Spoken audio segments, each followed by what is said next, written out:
at this moment in 2012, two guys on the phone somewhere understood what was going on still.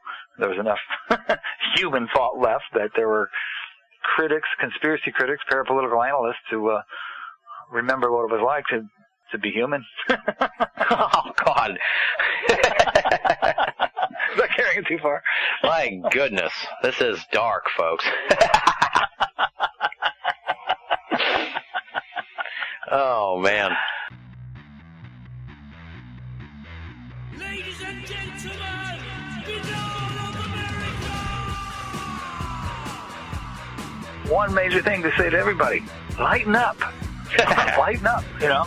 In addition to how heavy all this stuff is and dark and all that other stuff, you are a human being kind of stuck in the absurd situation where you have to deal with it. Right. That's funny. You know, I mean, to the point that it doesn't crush you or kill you, it's funny, and your job is to escape it, you know, find some humorous way to get back into reality, you know, where you can enjoy the Super Bowl, you know. Where do you think you go when you leave this mortal coil? Are you asking me? Yeah, I'm asking you. You're the parapolitical icon. Come on, give me some insight here. Where do you go when you die?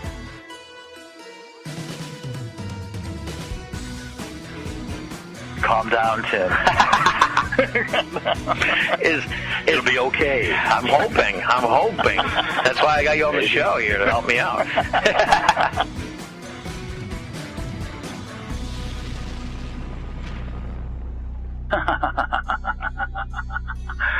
Okay, look up.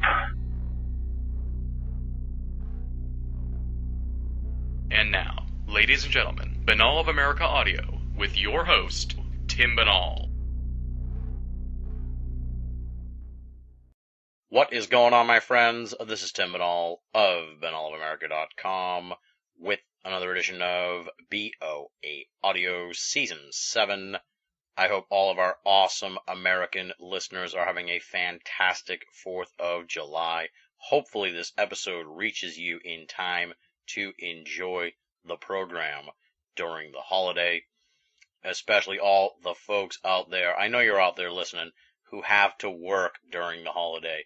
Hopefully BoA Audio can help alleviate some of that drudgery. And I have a feeling that it definitely will, because we have got an absolute barn burner of a program for you, my friends, this week on the show. Our guest is legendary parapolitical researcher Kenn Thomas, who joins us for a jam session that covers not only the world of conspiracy theory, but so many other realms. Here is a veritable hit list of some of the stuff we're going to be talking about. We'll be discussing the field of parapolitics as a whole, the story of Kenn's doppelganger, the JFK assassination, conspiracy theories surrounding Osama bin Laden's death, Sirhan's latest legal defense, the explosive and expansive growth of personal technology and what it means for the human race, the faltering of space exploration, Kenn's longtime friendship with Timothy Leary, the legends of Fortiana, the military-industrial complex, and we're even going to explore one of the most pondered questions in all of human history: what happens when you die? From parapolitics and UFOs to futurism and spirituality, this is an engrossing, fast-paced, and really darkly comedic conversation with an icon of esoteric research, Kenn Thomas. For those of you who are unfamiliar with the legendary Kenn Thomas, allow me to provide you with a little background on him. Kenn Thomas has authored over 15 books on various conspiracy topics, 5 devoted to the JFK assassination, including NASA, Nazis and JFK, Mind Control, Oswald and JFK, and Maury Island UFO. For over 2 decades, he has worked as an archivist for a Midwestern university while developing his interest in parapolitics, an idea often dismissed in mainstream media as conspiracy theory. Thomas has for many years edited and published Steam Shovel Press, a magazine about the global conspiracy culture that coined the motto, "All conspiracy, no theory." His most well-known book, The Octopus, Secret Government and the Death of Danny Casolaro, helped expose the Inslaw scandal of the Reagan years, a conspiracy involving a super surveillance software and backroom deals between U.S. operatives and Mideast terrorists. Thomas tours regularly, lecturing at venues as varied as conspiracy and UFO conferences and academic panels on alternative media, and he is often tapped as a conspiracy expert on TV and radio. Kenn's latest book is titled JFK and UFO, Military-Industrial Conspiracy and Cover-Up, From Maury Island to Dallas. And you can find out more from Kenn at the website www.steamshovelpress.com. Pretty simple, all one word, steamshovelpress.com. Check it out. And with all that said, my friends, let's get down to business and rock and roll. This interview was recorded on April 17th, 2012. The legendary Kenn Thomas joins us for a jam session covering parapolitics and much, much more on BoA Audio Season 7. Ladies and gentlemen, welcome to another edition of BoA Audio Season 7, and I am really looking forward to this conversation. What you don't know yet, folks, is that I've actually been talking to the guests for like the last 5 or 6 minutes, and just have been enjoying myself tremendously. And now it's time to bring all you in on this. He's the author of 20-something books. As I was saying earlier to him, he's like Bob Dylan. Bob Dylan puts a song out on a soundtrack somewhere. You have to track it down. He's like that. He writes introductions that are amazing for other books. He's amazingly prolific. Oh my God, what a setup. Sorry, Bob. He said that. I didn't. Bob, if you're listening, get in touch. He is, of course, the man behind the legendary Steam Shovel Press. You can find out about all that at steamshovelpress.com. He is an icon of parapolitics, and for those folks who are not in the know, that is conspiracy theory, my friends. And I'm talking about the iconic Kenn Thomas. Welcome back to the show, sir. It's been too long. Tim, yes, it has been far too long. Yeah, it's good to talk to you again. I missed my calling as a wrestling announcer, I think. That was the biggest setup that I've had since Kevin Nealon nominated me for an Oscar for that TV show, the name of which has escaped me now for days. It was called The Conspiracy Something. Yeah. And yeah, he did the same thing. Give him a round of applause as if he just won the Academy Award. This is a West Coast thing, right? All the hype, all the showbiz hype. I'm in Boston. I don't know what. Oh, okay. All right. It's all right. So now we last talked to you way back in February 2010, so about 2 years ago, over that. So let's catch people up. What has Kenn Thomas been up to in the last couple of years since they heard from him? Oh my God, 2 years is generations and generations in our culture, right? Where revelations per minute increase by the minute. Since all I can really tell you is what I've been doing recently. Yeah. And that's probably going to skip over a whole bunch of things that I've been doing for the last 2 years. The most recent thing I've been hyping lately is my latest book, which is called JFK and UFO, Military-Industrial Conspiracy and Cover-Up, From Maury Island to Dallas.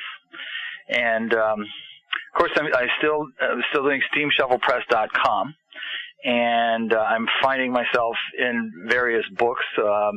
Adam Gorightly just did a book called Happy Trails to High Weirdness, and I have a new essay in that about some strange synchronicities involving JFK and Jack Kerouac.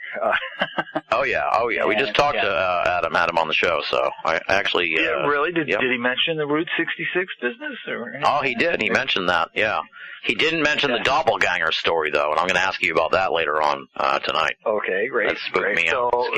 So there's that, and also I've recently done essays on Skylar Alfagren's lo-fi site that's connected to the Maury Island case, and Robbie Graham, who is the PhD guy who's been kind of monitoring all of the science fiction and UFO movies that are coming out and kind of contextualizing them all. I wrote an essay for him about the old 50s movie Earth versus Flying Saucers and how that was a reflection of what Wilhelm Reich was doing in the Tucson Desert in the 1950s. Mm-hmm.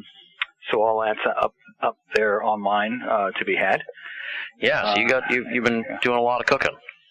Yeah. Sounds good. It was like I was saying before we went on the air, the metaphor, the central metaphor of what I do, Steam Shovel Press, which, by the way, comes from a Dylan song. Mm-hmm. I don't know if you know this story, but it's from Like a Buick 6.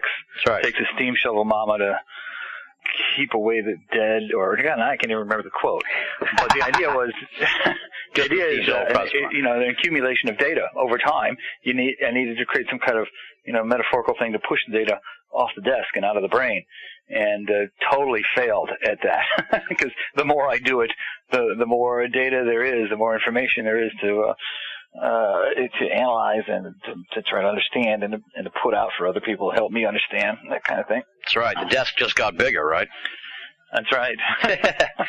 Now, this is kind of a good jumping off point, I think, because I was talking about this with Adam, and as I said, you're an icon of parapolitics, and so. Well, bless you for saying. Wow, it's the truth, my friend. And so, what better man to bring this sort of problem I've been having lately to? Girl troubles, huh? No. Well, here's the thing. What is it, my son? And I'm gonna substitute in conspiracy theory here, folks, for clarification, I guess, in the broader sense, and that's sort of like. I find myself looking at the whole milieu of the esoteric that includes, the paranormal and parapolitics. And I've noticed, at least for me, it's like the paranormal at least kind of inspires this hopefulness in a sense, that there's something else out there that could really help us transcend into something better, let's say, It inspires hope. Right. But, right. With parapolitics, it's like the opposite reaction. It's this, it really, for me, it inspires despair. It's like, what's the point? If all of this is unfolding around us, what's, It's all just another plot.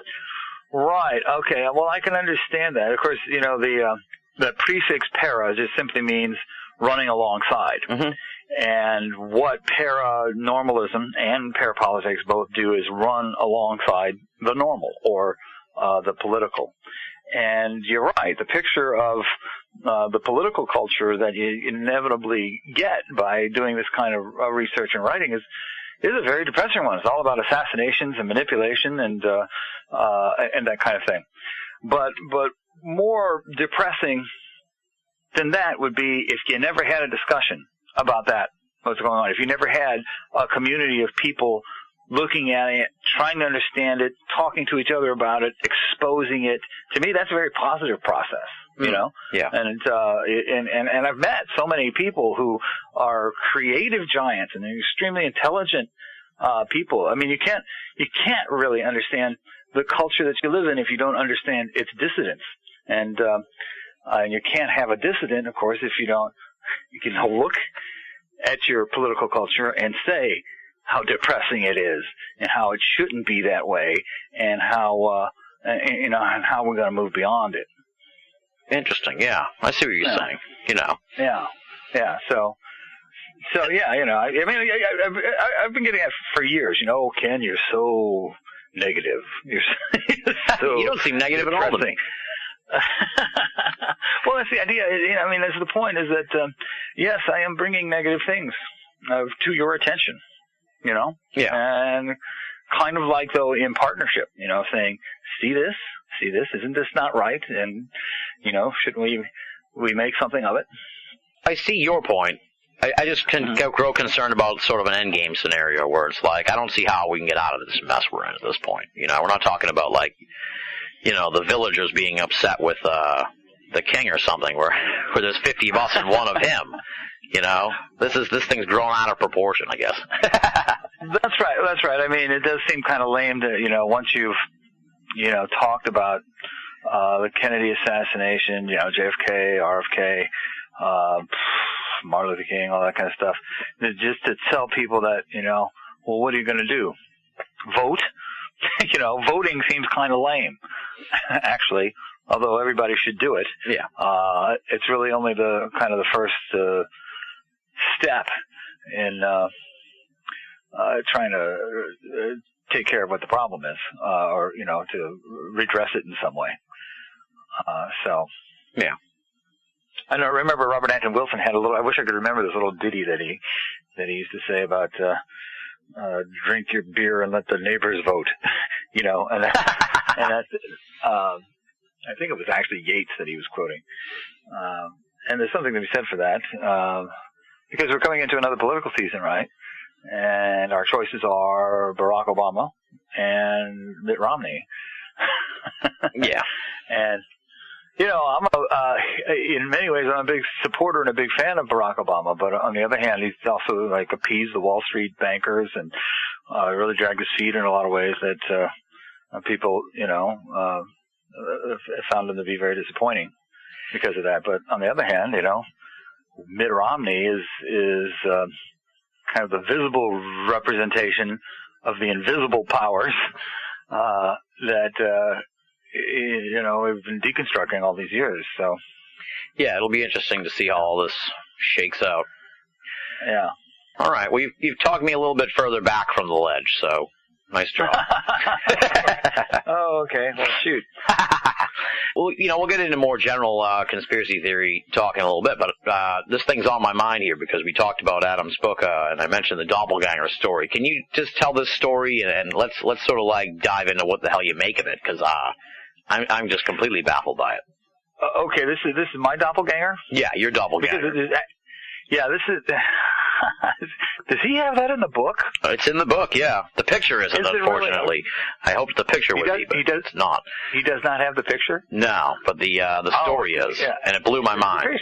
It's a very strange thing. And also, when you said doppelganger, mostly what I have in Adam's book is an essay about how the strange coincidences of these Route 66 programs to the Kennedy assassination. Mm-hmm. And actually, the final coincidence, it's not even in that essay, is that there was an episode of Route 66 that was pulled during the assassination because it had because it was about a political assassination that featured a doppelganger. And the situation was very, very similar to, there were multiple Oswalds in Dallas. Mm-hmm. Well, there were multiple assassins in this TV show, and it was removed. That story isn't even in this essay yet. I mean, you're way ahead of the game getting there. But the story you're talking about is Charlene Finkner, who is this woman who I've met a couple of times, and I can't really, probably can't really nail both of the times, but I'm sure I've met her at least twice, and she took a photograph one time, and she sent the photograph to me, and it's not me. It's Charlene, because Charlene is a very distinctive person. She's this big beehive haircut and wears this makeup. It's she's a very distinctive person. That's why I remember her well. But the guy standing next to her is not me. But he's at one of the UFO conventions. He's wearing a tag that says Kenn Thomas, and he kind of looks a little bit like me, but he's clearly not me. It's so weird. So there's this guy going around claiming that he's me, and this was like, does he have the date of the photograph? I don't recall if that's mentioned in the book. But it was years ago, and who knows how frequently this guy's gone out there and has pretended to be me, and I don't really, get the point. Is he selling books with my name? Is he collecting data on my fans? It's weird. Now, I have no idea. Did she talk to this guy and he was under the guise that he was you? Or was it? It wasn't like some big joke, in a sense where if I went there and put on a Kenn Thomas thing, I look nothing like you, or something like that. It wasn't you know what I mean? It wasn't an open secret that this guy wasn't you. He was just tricking people. The thing is, Charlene, even though I've met Charlene twice, she had no idea that this was not me. Yeah. She was just sending me a photograph saying, "Hey, here's a photograph of us together." So she, I had to, I had to write her back saying, that's not me, Charlene. And again, it was years ago. So this guy had been presenting himself, and she had believed him to be me for any number of years. I hope Adam has more details on the story. than I have, because I don't even know if I was at that. I probably was not even at that conference. No, you weren't at the conference. You weren't at the conference. You were like all the way across the country. Right. Yeah. So, it's still a mystery, and I'm grateful that Adam put it in the book, because I hope if anybody has any idea of what that's all about, that they would let me know. Yeah, it was the 2000. I know this is. I got it here. It's the 2003 Laughlin UFO conference. 2003 in Laughlin. Now, I went to any number of Laughlin conferences, and I assume. 2003. Obviously, I wasn't there, or I have no idea. Yeah, it's weird. And it's, as far as I know, the guy still goes out to the conferences and presents himself as me. Yeah, I don't know why. So if you run into Kenn Thomas at a conference, multiple Kenn Thomases, just like that'd be great if you ran into him. Yeah, that'd be awesome. Yeah. I'd have a lot to talk to. Talk with the guy about, Yeah, notably like how many books he's been selling. Yeah, really. And where's my cut? Wow. You're kind of, Gallagher, the comedian. He in order to cover more territory, he franchised the name Gallagher to his twin brother. So maybe you could strike up a deal. Did he really? Yeah, that's a true story. Is that right? Yeah. Great. Well, I oftentimes feel like I do need to have, somebody doing what I'm doing at the same time I'm doing it, because I'm always running from conference to conference and missing appointments, as you well know. Oh yes. This is our third take on this show, but so far I'm loving it. So hey, it was worth the wait. Yeah. So that's just so weird, and I presume do you ascribe any sort of aside from whatever weird thrills, let's say, this guy may get from impersonating you, if that's the case, do you assign any sort of nefarious thing behind this? You don't think this is government-sponsored doppelgangery, do you? Oh, it could be. It could very, very well be, My current book is about Fred Krisman, who is suspected by Jim Garrison as being the grassy knoll shooter of JFK. In the 70s, in the late 60s and the 70s, Krisman went to UFO conferences. Oh, actually, in the 40s, he went to UFO conferences, and it's clear he's some kind of a spy, and it's clear in the whole history of ufology that they send people out. I mean, UFO conferences are where people get together and take on different points of view about the world that they live in, and some of it has to do with looking at the government, looking at the military, looking at the advanced technology and aircraft, and being critical of it. Yeah. So they put people out there. It could be that if the intelligence world ever pulled all of its people out, the whole ufological culture would collapse. Who knows? But I certainly hold it out as a possibility. Yeah. Very weird stuff. Well, I think we've already blown people's minds here with that whole thing. Now, to jump into sort of back to general conspiracy stuff, in the interim time since the last time we talked, there was, I guess you could call it sort of a benchmark event in the world of parapolitics, in the sense that Osama bin Laden was declared dead and that whole thing happened, and I'm sure you have thoughts on that. But, I mean, what do you think about how it all played out and everything? Because, I mean, there was a whole, there was a slew of people crying foul about it. And it was interesting to see it sort of through the prism of how the mainstream media presents things. Certainly. For 10 years, Osama bin Laden escaped all the resources of the United States government, Pentagon, military, and kept one step ahead of them, supposedly using the Promise software, which he purchased off the FBI turncoat, Richard Hansen. And of course, whenever anything like that happens, if you have a bent toward parapolitical analysis, you assume that it didn't happen, but they didn't really kill him. Right. That's what I mean. That was that was sort of the frenzy after that. Right. Now, I don't have any information on that regard. But one observation to be made is that they really cleaned up the scene quickly. And that seems to be kind of hardwired into the way things happen now. No matter what happens, they dispose of the body at sea, where there's no evidence, no way at all to tell whether it really happened or it didn't. Yeah. So that's kind of a hardwired thing that you don't even have to be a conspiracy theorist to understand. They did the same thing after the Oklahoma City bombing. After all of these major things,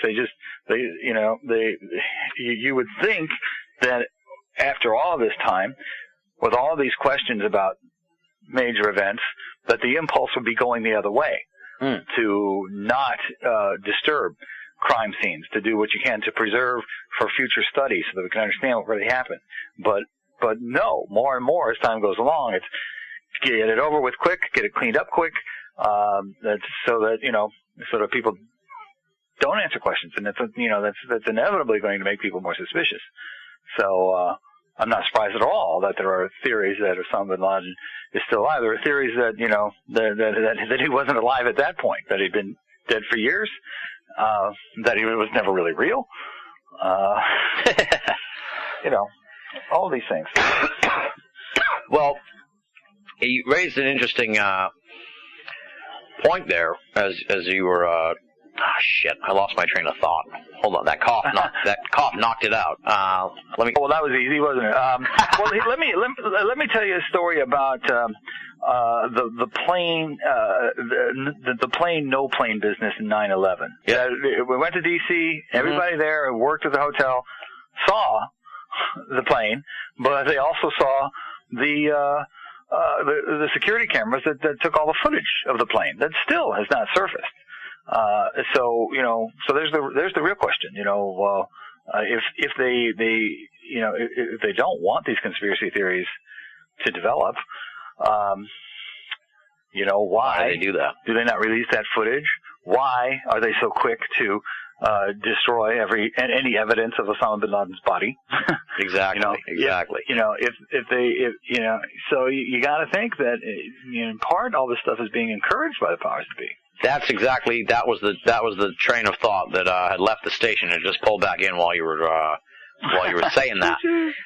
Right. It does seem to be that way, that maybe, I've kind of heard this sort of idea applied to the UFO phenomenon, endlessly with the government. Maybe the government really, they seem rather inept in a lot of ways. We've seen that from the Postal Service all the way up to, the FEMA thing, Katrina. It's like, so maybe they really would rather That's people... what they want you to think. It could go either way, I guess, right? But maybe they want people to think that they're this, that a lot of these conspiracies are that they're more powerful than they think they are. Right. I'll be the first person to say that not everything is a conspiracy. It is clearly true, but not everything is a coincidence, and not everything is. That was Robin Ramsey, the great parapolitical writer in England, the guy that published Lobster magazine, made this point that things are one of three things: conspiracy, coincidence, or cock up, which is a British term for just Yeah. And of course, not everything is one of those things. Actually, most things are probably some kind of combination, or one or the other. I mean, there's no, if it was one single phenomenon, this discussion would be over quickly. The real question, and the real problem for those of us that think about these things is there's always a bunch of coincidences, which ones are significant and why, and there are cock-ups. That's how we know some of these things, because things get leaked and things get screwed up. And what was the other one? Coincidences? Cock-ups and conspiracies. Conspiracies, right. That's the one, that's the big dog. And so many of them are simply that. They are simply conspiracies. And so the question becomes, who are the conspirators? What was being accomplished by this conspiracy? And what would things be like if things were set aright? I can't help but laugh at that. What damage did they do? For instance, in JFK, he would have pulled us out of Vietnam. Yeah. Right. You gotta understand that part of the Kennedy assassination. It's not just, gosh, we really liked him. He was so charismatic. Too bad they killed him. Too bad that we had that disastrous war that killed so many Americans and kind of destroyed the psyche of the body politic. Yeah.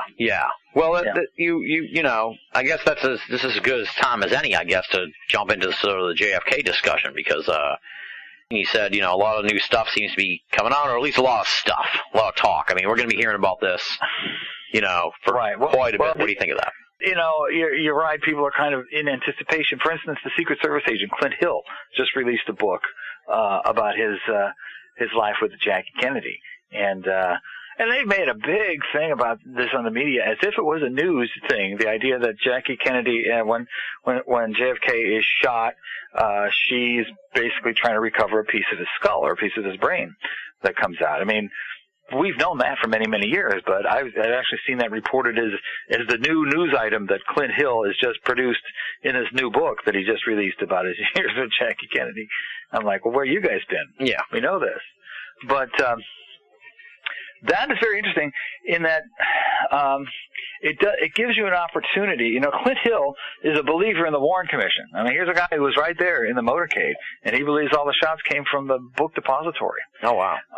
And so it gives me the perfect opportunity to tell people who aren't aware, you know, who've never heard the story about Jackie recovering the ring, to put your hands behind your ears. Put your right hand behind your right ear and your left hand behind your left ear.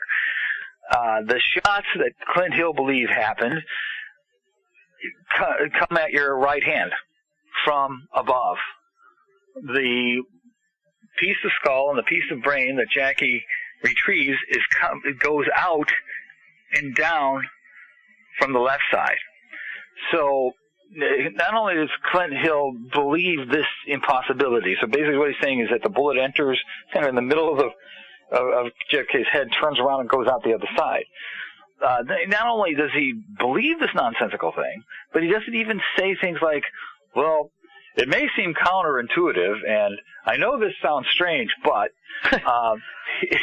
it's like an article of faith with him that the Warren Commission was right, because he's a loyal and true Secret Service agent. This is what his government told him, and this is what he's going to believe. Yeah. Despite, you know, the evidence of your eyes and common sense that Kennedy was shot from the grassy knoll by Fred Krisman. Well, you know, not everybody's going to go to the Fred Krisman, but certainly a bullet came from the grassy knoll. That bullet that dislodged part of his skull and part of his brain that Jackie Kennedy was supposedly retrieving. Interesting, yeah. So, yeah. Well, you know, an interesting thing about that is that I'm often asked how I got into conspiracy theory, mm-hmm. and it kind of starts with Lenny Bruce, actually, the comedy of Lenny Bruce. I don't know if we've discussed this before. No. But Lenny used to do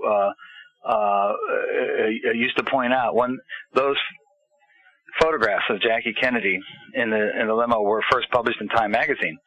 They were they reported that it basically reported, I think, what happened. You know, that she was doing her best to recover a thing, and Lenny thought that was wrong. He thought that Time magazine was presenting kind of a heroic picture of Jackie Kennedy. His famous line was, "She was hauling ass to save ass. She was trying to get out of there."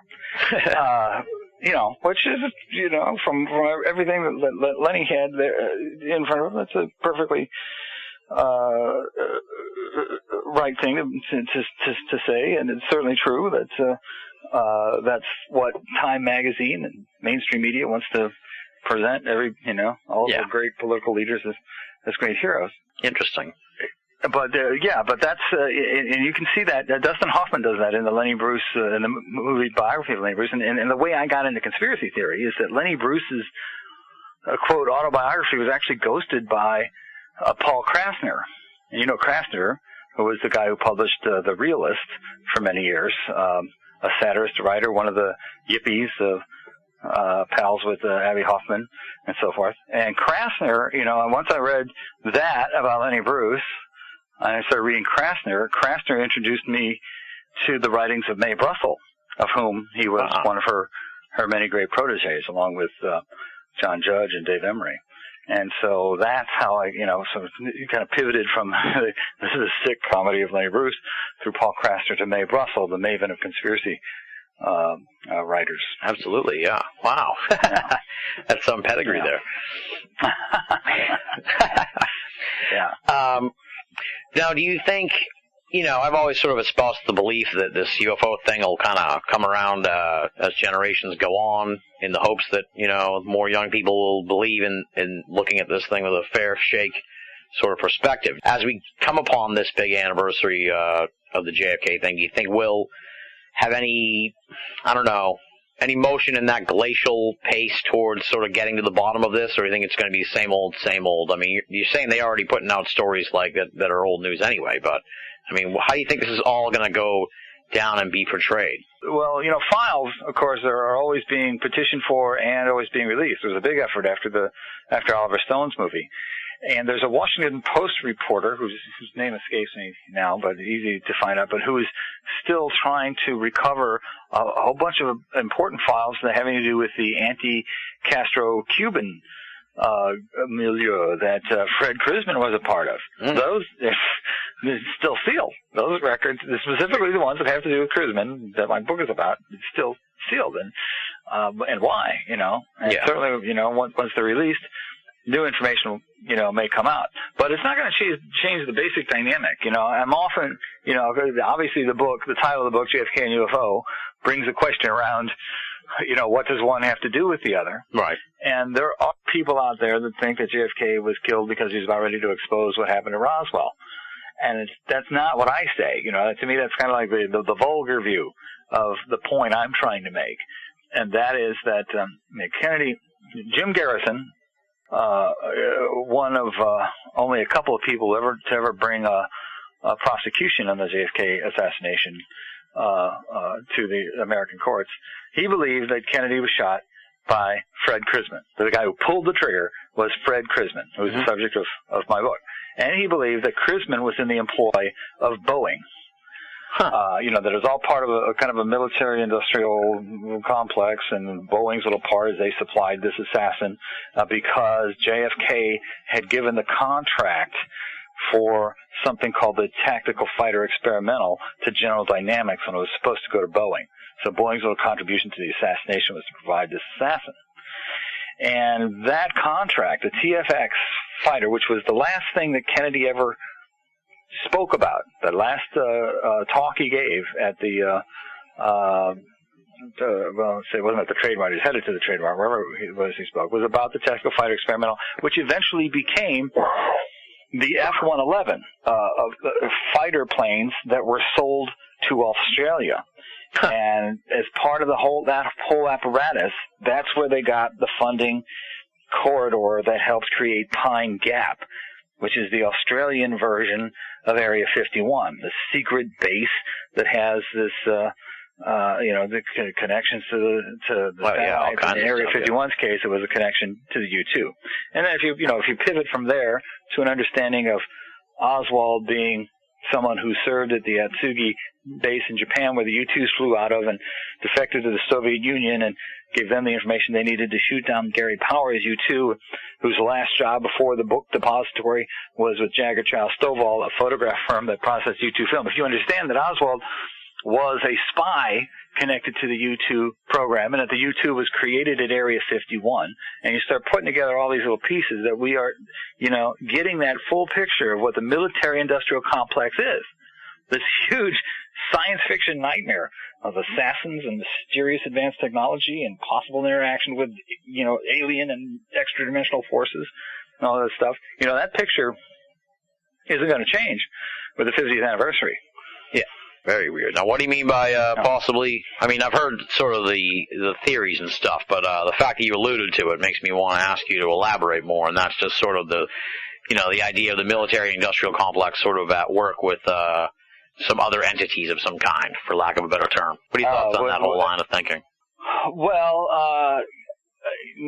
it's not really my expertise, but actually, I was having this discussion with someone the other day about how the Nazis, were involved in occult technologies, and there are people like John Judge, the guy who runs the Coalition on Political Assassinations, one of the May Brussels sprouts. He believes that all UFO sightings are unidentified fascist observatories, but they're all connected to advanced technologies that the Nazis built, and the Nazis.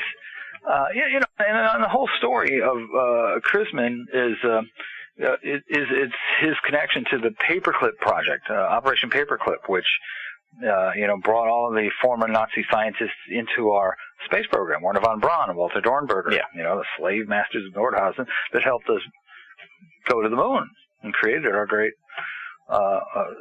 space program. That Nazi technology has its roots in occult thinking that I don't particularly understand or know to any great degree, but it's not like, after the surrender of the Germans in World War II, they just kind of forgot about that. Right. So it all kind of went into the development of their technology. So they were believers in those kinds of occult things, which include, creatures, extraterrestrial presences, extra paranormal things, Yeah. So those are still extant. Very weird stuff. It's like you say, politics, running concurrently, the unseen politics. It's a scary sort of thing to think about. And scary when, we find out more and more about it. We realize, we may not know what's going on right now in this day and age until like 10 or 15 years from now. It's like we're always trying to catch up with whatever the hell is going on behind the scenes. Well, we're always learning more and more, really, about everything. Sometimes it takes 50 years or more than that. Yeah. Now, lately, there's been other stuff about the Bobby Kennedy assassination, and I think the assassin has a new lawyer, and he's raising a lot of issues about the mind control aspect of all that. And I'm sure you've looked into sort of the MK Ultra scenarios and stuff. Well, of course, like that. yeah. Actually, I used to run into Marty Jeters, who was at one time who was Sirhan's lawyer. I used to run into him at conferences. Yeah, he's not the guy now. He's dead. Yeah. Now, but I used to make this point with him that we know that what happened with Sirhan has to do with brainwashing and hypnotism. We've got the diaries where he writes very hypnotically, RFK must die, RFK must die, and we know about the visits from was it Jolien West or an MK Ultra trigger man who gave him the word and kind of shut him up for years. But I said to the guy, this never works as a legal defense. The truth in this case is not going to get him early parole or do anything. To try to sit there and argue that he was mind controlled into what he did is just not a sound legal strategy. And that's still true, and if that's what the current lawyers are arguing, Sirhan doesn't have any hope ever of release. The only strategy that would work at this point is if Sirhan confessed to doing it and became contrite and asked for forgiveness. A truthful defense that he was brainwashed into would seem like arrogance and defiance, and would just lead to a longer sentence for him. Interesting. All right. Yeah. I think it's just one tenet of the defense, but I see your point that you're right. And it's like the people won't accept that in a sense. It's like too mind blowing for them to really give credence to. It's unfortunate.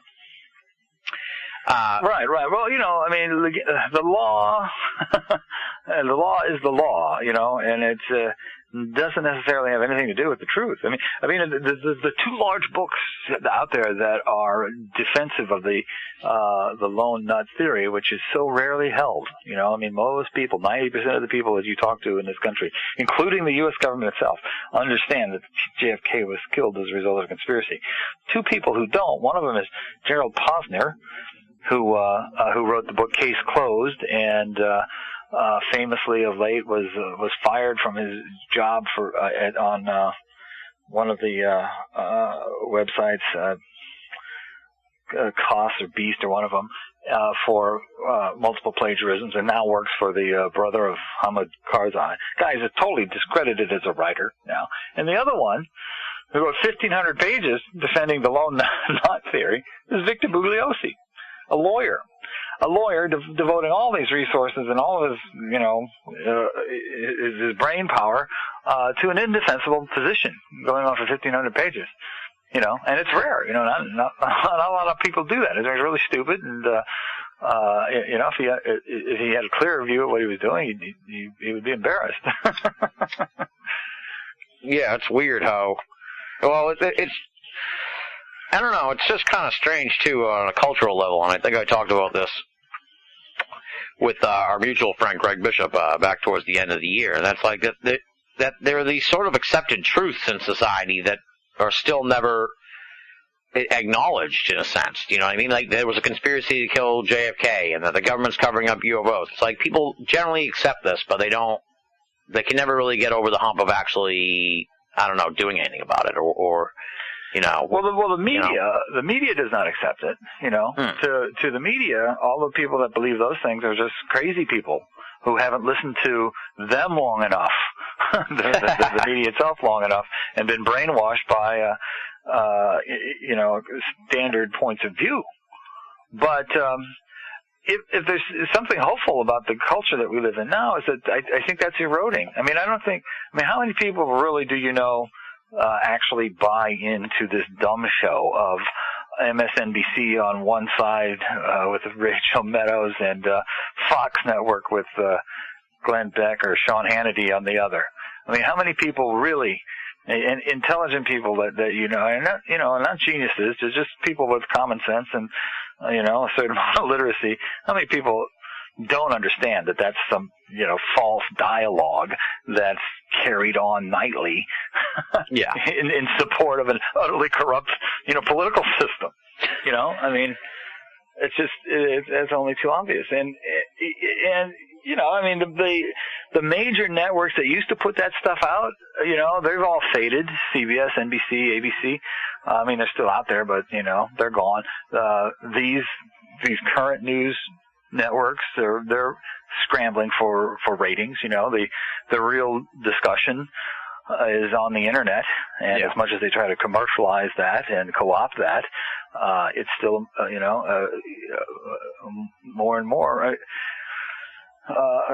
becoming the way people handle reality or get their news and learn and grow from. Right. Well, that's the thing. It's strange in a sense because there's like two realities going on. It's like the real reality, and then it's the reality that the media is always the media is presenting to us. That's right. But my perception is that reality, that media reality that they present, is becoming smaller and smaller all of the time.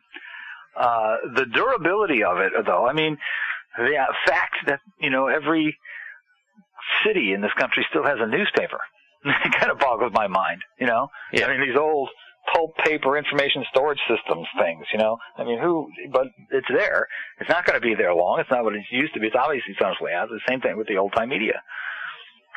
So you think it has a life, but it's dying. Well, that'll be interesting to see how that plays out then, because the internet is where a lot of this, almost all of this, parapolitical sort of discussion rises, and it sort of gave birth to the Occupy thing and all this other, it sort of fosters uprising. So it's like, Right. It keeps happening. Now, kind of the frustrating thing about the internet is it's trying to get it to pay, though. If you're a person who writes books, you can put a lot of effort into that, and then, boom, one afternoon, it's broadcast worldwide, and all the effort that you put into a book is, no longer has any value in terms of getting your rent paid and getting your food to survive until you can write the next book. That's harder to do. That's what the folks listening need to understand. This is a difficult path for all of us to take who are really trying to produce stuff. It's and that's difficult. and you had in your notes something about the mobile phones. That the new technology, no matter how new it is, and I am fortunate enough to hang out with a lot of late teen, early 20 types who bring all this stuff in front of me. But no matter what the form is, what pod or pad or I'm particularly fond of my Nano. You know, I have my whole Dylan collection. Nice. Just the officially released albums fit in a little like watch band on my wrist. And it's all marvelous. But what's really still really drives it all is advertising.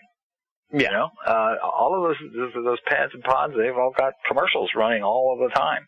And you know, and the kids are mesmerized by everything they're playing, all the games they're playing, and all the music they're listening to. But those ads are popping up all the time, and it's, you know, and it's stimulating them to buy, and you know. Well, you have some unique perspective then, because part of the sort of that thing in the notes was that this was sort of getting on. I had you. This is the last interview we had was sort of a jam session. This one's turning into more of an intervention for me, because this is another sort of thing that's been scaring me and creeping me out and bothering me a lot. It's sort of like this. Calm down, Tim. It'll be okay. I'm hoping. That's why I got you on the show here to help me out. Is this, this rise of technology and how people, you know, you go out somewhere, you go out for a cup of coffee or you go out for a beer or something, and like people everywhere are like they're like plugged in. They're not like people anymore. They're like half people, half, you know, in the matrix, if you will, for. Oh my God, that is so true. I mean, I can't talk to any of these young people without them, while they're talking to me, texting somebody else, you know? Yeah. Yeah, and kind of like acting like, you know, you don't even see that they're doing it. That's very frustrating. It's very frustrating. But at the same time, it's fascinating, isn't it? You know, and if something important is going down, you've got to be able to arrest the situation. You know, if there's an emergency happening, you got to say, put down the phones. We got to deal with this. Yeah. You know, and the minute we lose that capacity, then the machines really do take over. Well, that's the weird part. We need the machine to know what's happening. We need the machine to know that something's going down. And it's right. I've kind of made the point too, as this has gone on, that it's like, I remember when I got into this like about 10 years ago, like everybody was talking about, well, not everybody, but you know, one big meme, I guess you could say, was the chip. How we're all going to get chipped, and they're going to put chips in us and stuff.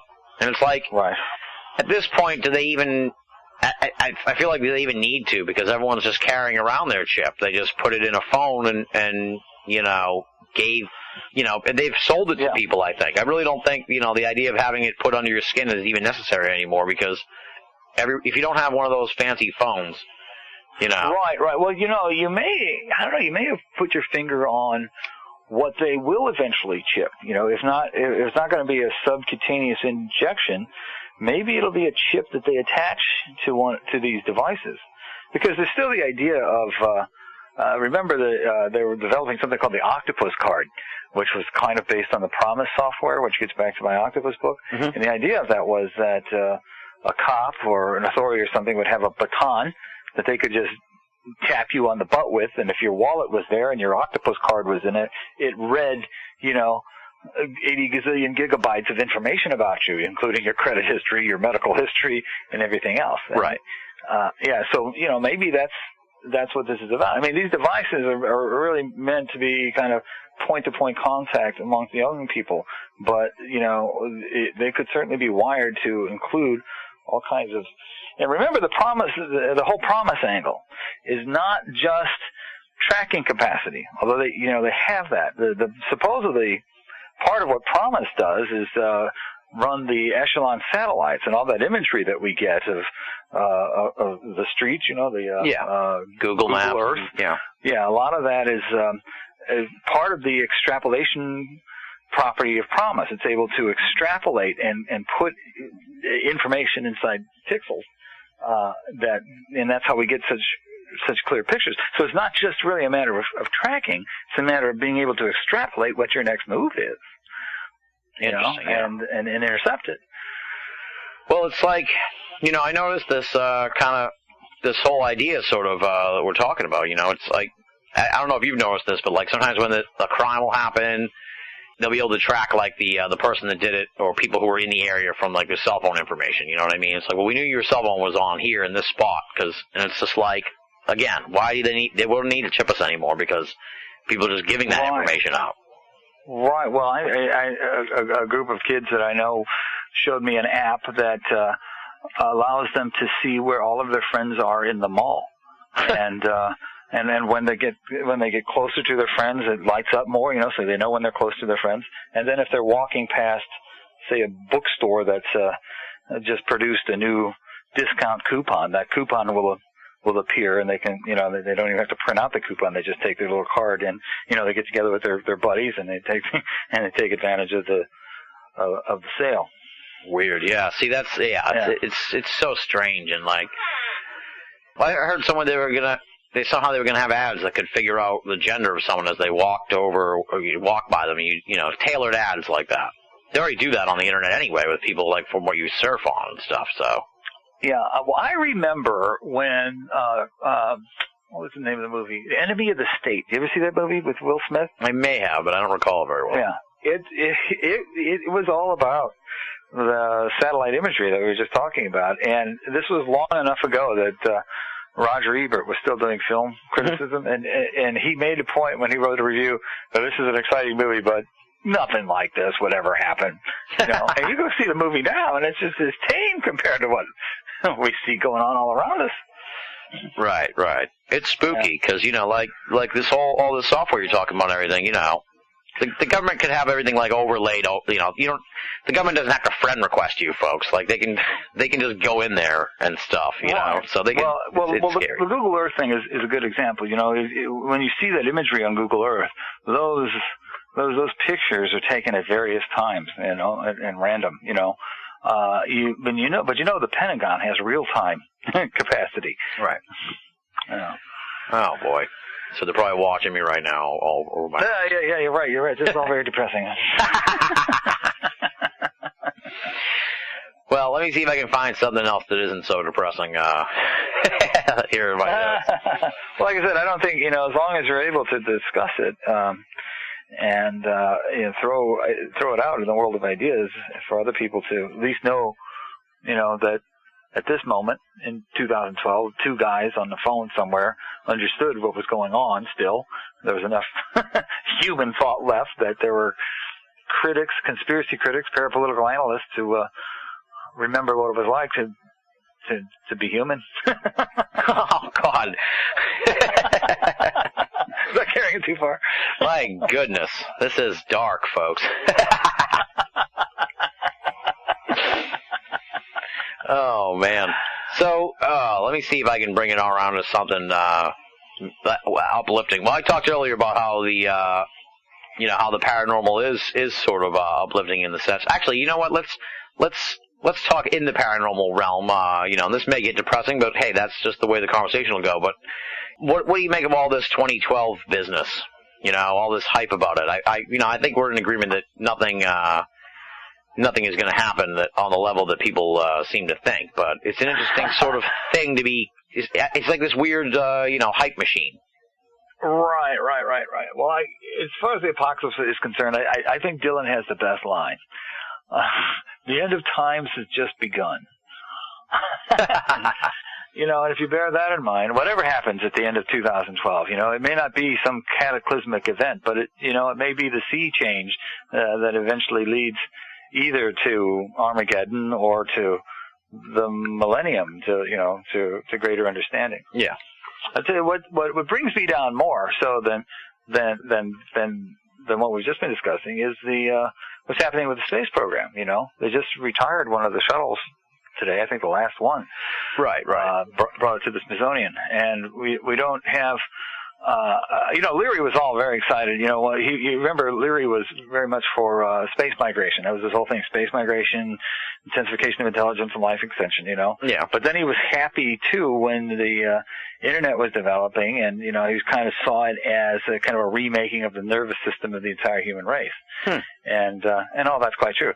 But I remember one time watching Tim talk. By the way, this is one of the things that I have available at Steam Shovel Press. Is one of the last times I was with Timothy Leary at a place called the Cafe Chaos. Okay. We videotaped it and make a DVD of that available at the Steam Shovel Press. But his point then and it's a point that I think really needs to be remade, is that he was talking about he knew a lot of Buddhists, right? A lot of Zen Buddhists, all of whom were telling him this is, that it's the void, that the world is the void. I don't know if you know anything about the Buddhism, is that, this is, that the world is Maya, it's illusion, that it's nothing but a void. And you're saying, well, you may be right about that. But let's go out there and see first. Let's go explore space, let's go see if that's the void too. Yeah. And, that it's a point that I think needs to be made again, that, maybe the internet was where the future was going for all of us who grew up in the 60s, and this is where it's at. We've got this cyber culture that we're living in. But how about we just take it up a notch? Let's go out. Let's get the space program going and take all of our cyber culture out there and see what it's like out there,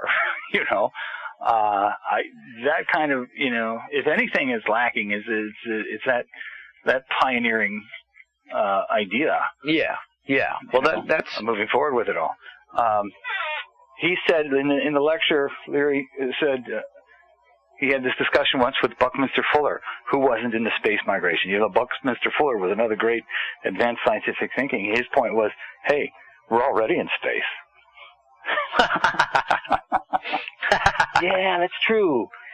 Yeah, and we do live in a pretty far out world right now, but what the hell? Let's not rest on our laurels, No, you're hitting on something that this is like straight from the couch sessions tonight. Yeah, you're hitting on something that always stuck in my craw, because I'm from, I was born in 79, so I never even saw the moon landing or anything, and I'm like, how come we can't go back, man? This is so frustrating. I don't get it. Why do you think that is? Because there's not enough money to be made in government-sponsored space exploration? What moon landing? Uh-oh. No, I say that in jest. I don't know. Particularly considering this is probably the most disappointing thing to me about Barack Obama, is that his total disinterest and antipathy toward building a space program. Which William Burroughs used to say, that's one thing that I don't begrudge a penny of. And I know we're still at war in Afghanistan. We're out of Iraq now, and we're winding down Afghanistan, and I know we have a big deficit and all that kind of thing. It just seems to me that it should be national priority to be explorers. Yeah. And I'm very disappointed that that's not a part of who Barack Obama is. Right. Well, in a sense, that goes back even further in a sense. I mean, because they they went to the moon, and then they scale back all that stuff to do the shuttles, and I'm sure they have some, fancy scientific explanation for why that was a better way of doing things and stuff, but it doesn't really make any sense to me, and it doesn't seem to jive with, what well, we should it used to be a regular fact of the space shuttles that they would announce that there was a secret payload. And, in fact, there was a very recent launch that they said the same thing, secret payload. The secret space program was kind of announced in many cases. And it's always been there. And it would not surprise me that if we've had secret missions to the moon and Mars, none of that would surprise me. There's always been a big secret element. I don't think I really know everything that goes on with the with the enormous sizes of the black budgets that they have for that kind of thing. Yeah. We almost have to hope that there is. Yeah, but I'm just saying it's just as part of American propaganda, part of who, the official government wants to announce to the world that of who we are. There should be a component of that. That's what's, Obama invites comparisons all the time to JFK in almost every area except this one. Right. Well, that raises the whole specter of, what did they find on the moon, and that maybe, maybe they strayed too far outside the sandbox, and they can't really let us know what they encountered. I mean, because the behavior of the government flies in the face of what you're suggesting, in human nature almost. Well, right, and the thing is that there are technological levels that they don't want to expose to the world. Yeah. That's the whole idea of that's where the whole moon hoax theory begins. In one of my books, in NASA Nazis JFK, we got a photograph of Kennedy and von Braun standing next to each other. That von Braun says in his memoir that right after the photograph was taken, an argument broke out between the two of them, and von Braun, a rocket scientist, and the point of the argument was about what kind of propulsion system are we going to use to get to the moon. And von Braun, as a rocket scientist, of course, is arguing for rockets, and it's never really fully explained what is JFK arguing for. Yeah. And then when you get into the moon hoax theory stuff, people complain about, when the orbiter lifts off the moon's surface, there's never a blast, and there's never a blast crater. And I know there are thousands of explanations and counter-explanations for all this stuff. But one of the notions is that there's a propulsion system that's still super secret that we used in that and in other missions. Interesting. And that may be what's behind our inability to get worked up, or to have our leaders want us to be worked up, as they were with the space program, and the Gemini astronauts and the right stuff and all that stuff. The reason they don't want that anymore is because they've got a level of technology that they want to keep covered up. They want to weaponize space. They want to conquer it. They want to take it over and, claim it in the name of the U.S., kind of, have secret control over it. See, that just goes to show you the imbalance between them and us. They give us little smartphones, and they got the moon bases. That's exactly right. But the moon bases have Wi-Fi, right? I hope so. Yeah, right. At least. Well, it makes you wonder, how much is enough for these people if that's happening. You know what I mean? If they have that kind of advanced technology to really that would really excite people and really change the human race. Why are they holding it back? It's not fair. Right. Well, they don't want that. Yeah. That didn't work. That didn't work. It got out of hand. It produced a leader like JFK who had to be taken down. Well, I see what you're saying. They don't want someone who can galvanize people. Right. Yeah, they got their own agenda. They don't want to galvanizing no people. We got weapons we need to build. Exactly. We got to keep these people under control. Yeah, that's the thing. It's like we're talking about this. The technology and the weaponry and everything, and it makes you wonder that are they really just fighting us? Not so much other countries and stuff. Well, I guess they have both. It's going on both ends. Right. Yeah. Well, that's usually the case. Our biggest villains in the last decade or so have been products of our own creation. Al Qaeda was the descendant of the Mujahideen, which was all built on CIA money. Yeah. And did we learn that lesson? Are we still doing that? Are there still rebel groups out there that we're putting money behind because it seems to serve our foreign interests? I can't say for sure that we learned that lesson. Yeah. Yeah. The limits of debate in this country are established before the debate even begins, and everyone else is marginalized. They're made to seem either to be communists or some sort of disloyal person, a kook, there's a word. You're listening to Banal of America Audio. And now it's conspiracy. See, they've made that something that should not be even entertained for a minute, that powerful people might get together and have a plan. Doesn't happen. You're a kook. You're a conspiracy buff. And just to freak people out even more, I was having a conversation with a friend of mine the other night. We were talking about how the United States and all these countries have the nuclear bomb. Isn't it an inevitability that one's going to go off? I mean, isn't that the old thing that the playwright said? You can't show a ticking bomb without it going off. I mean, isn't it inevitable that one of these is going to blow up, in the future? Right. Well, particularly because all of them have been out of the control of the Central Politburo and the Soviet Union for these many years. Right. They're spreading all over the world. All these crazy countries are getting them and everything. I mean, it's just an inevitability. Well, there are really only two really crazy countries. I mean, everything else is kind of under our strong sphere of influence. Yeah. There's Korea and Iran. and it does seem to me that they're kind of allowing Iran to bring everything to the brink.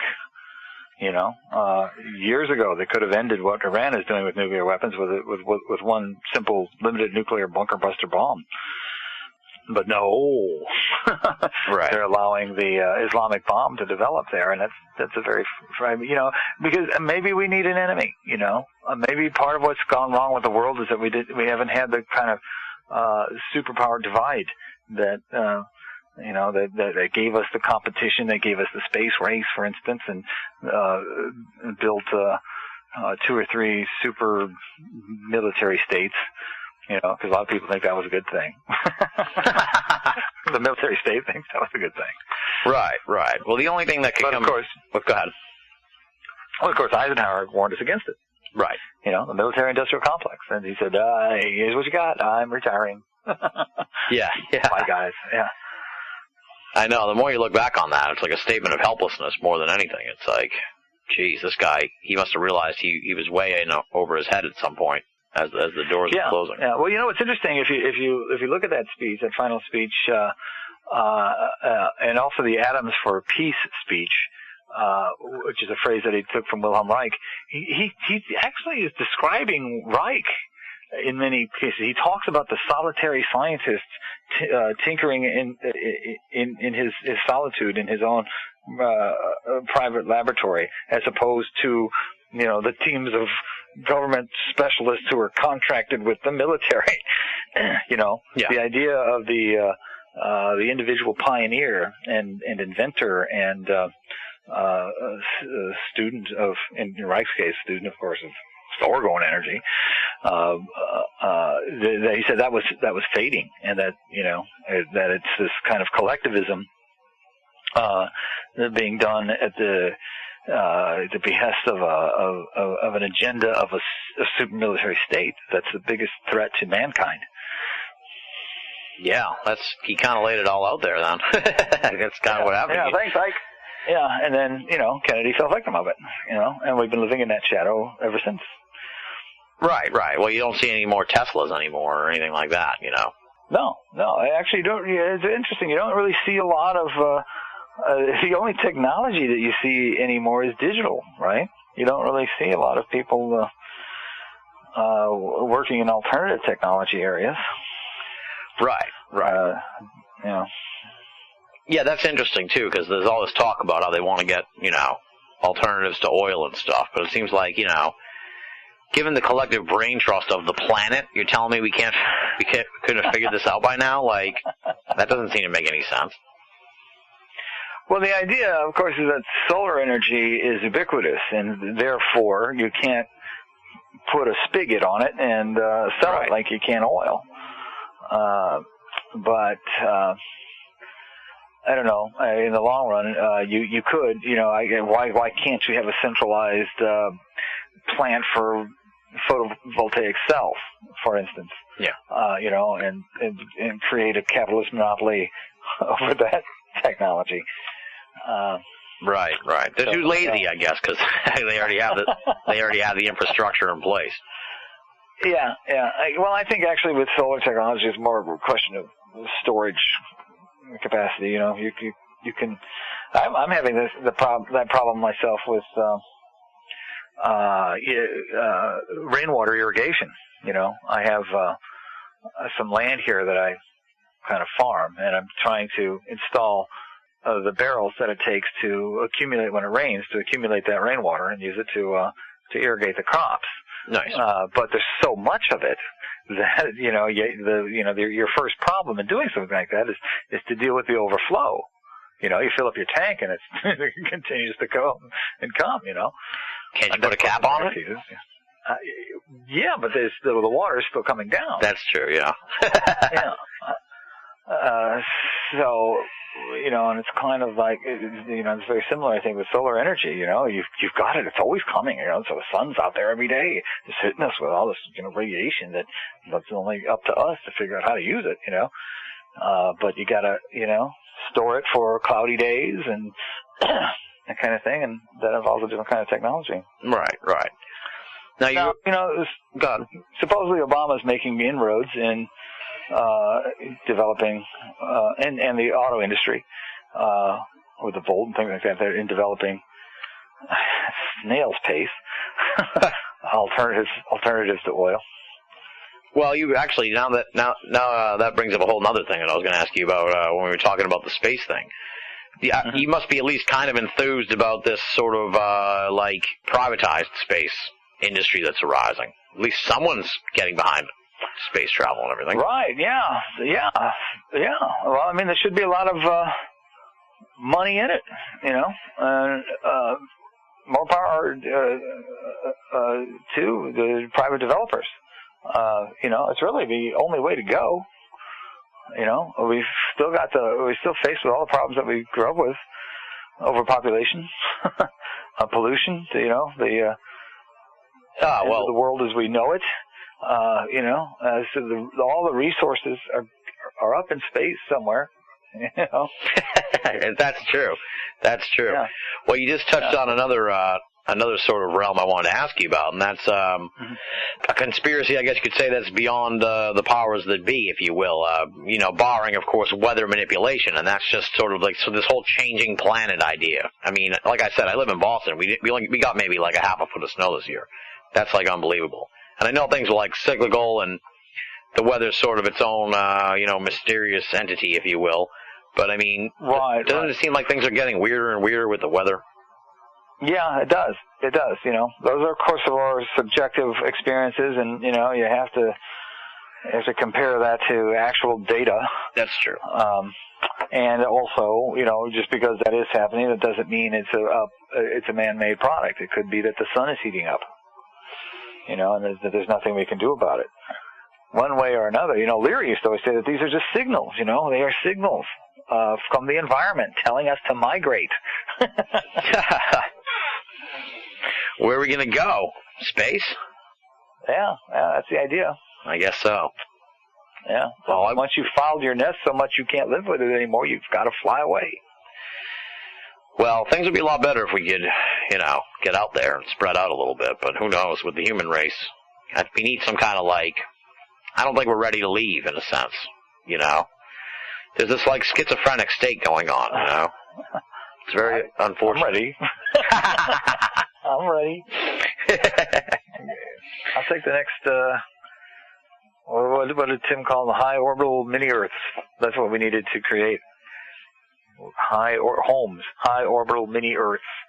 Oh, that would be cool. Our own little spheres orbiting the Earth. Oh, that would be nice.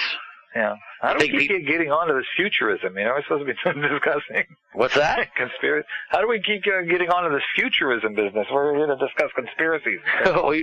We don't want to depress people. We want to let them know there's a way out. It involves these high orbital homes. So get on that, folks. Yeah, good luck with that. Well, it's interesting, too, you're right about the weather thing. As you were talking about it, I was thinking about it, and thinking back to a conversation I had, again, with our friend Greg Bishop, and it's like, these things like these crazy tornadoes and stuff that are happening all the time now, it's like they very likely could have happened way back in the day, even, not too far long ago, and people just didn't have... Now you're seeing it so much, you know what I mean? It's like an earthquake in Indonesia happens, and people are freaking out. Yeah, that's what I'm saying. It's our subjective experience, and do we, as mere human beings with our limited lifespan and our limited capacity to see and know and experience all, do we have enough perspectives that when it seems to us like the Earth is heating up, that it really is? We have to kind of depend on scientists for that, and of course that process is all corrupt because all the scientists work for private industry, which has, profits to protect. And so therefore they're going to soft pedal some data and not others. Right.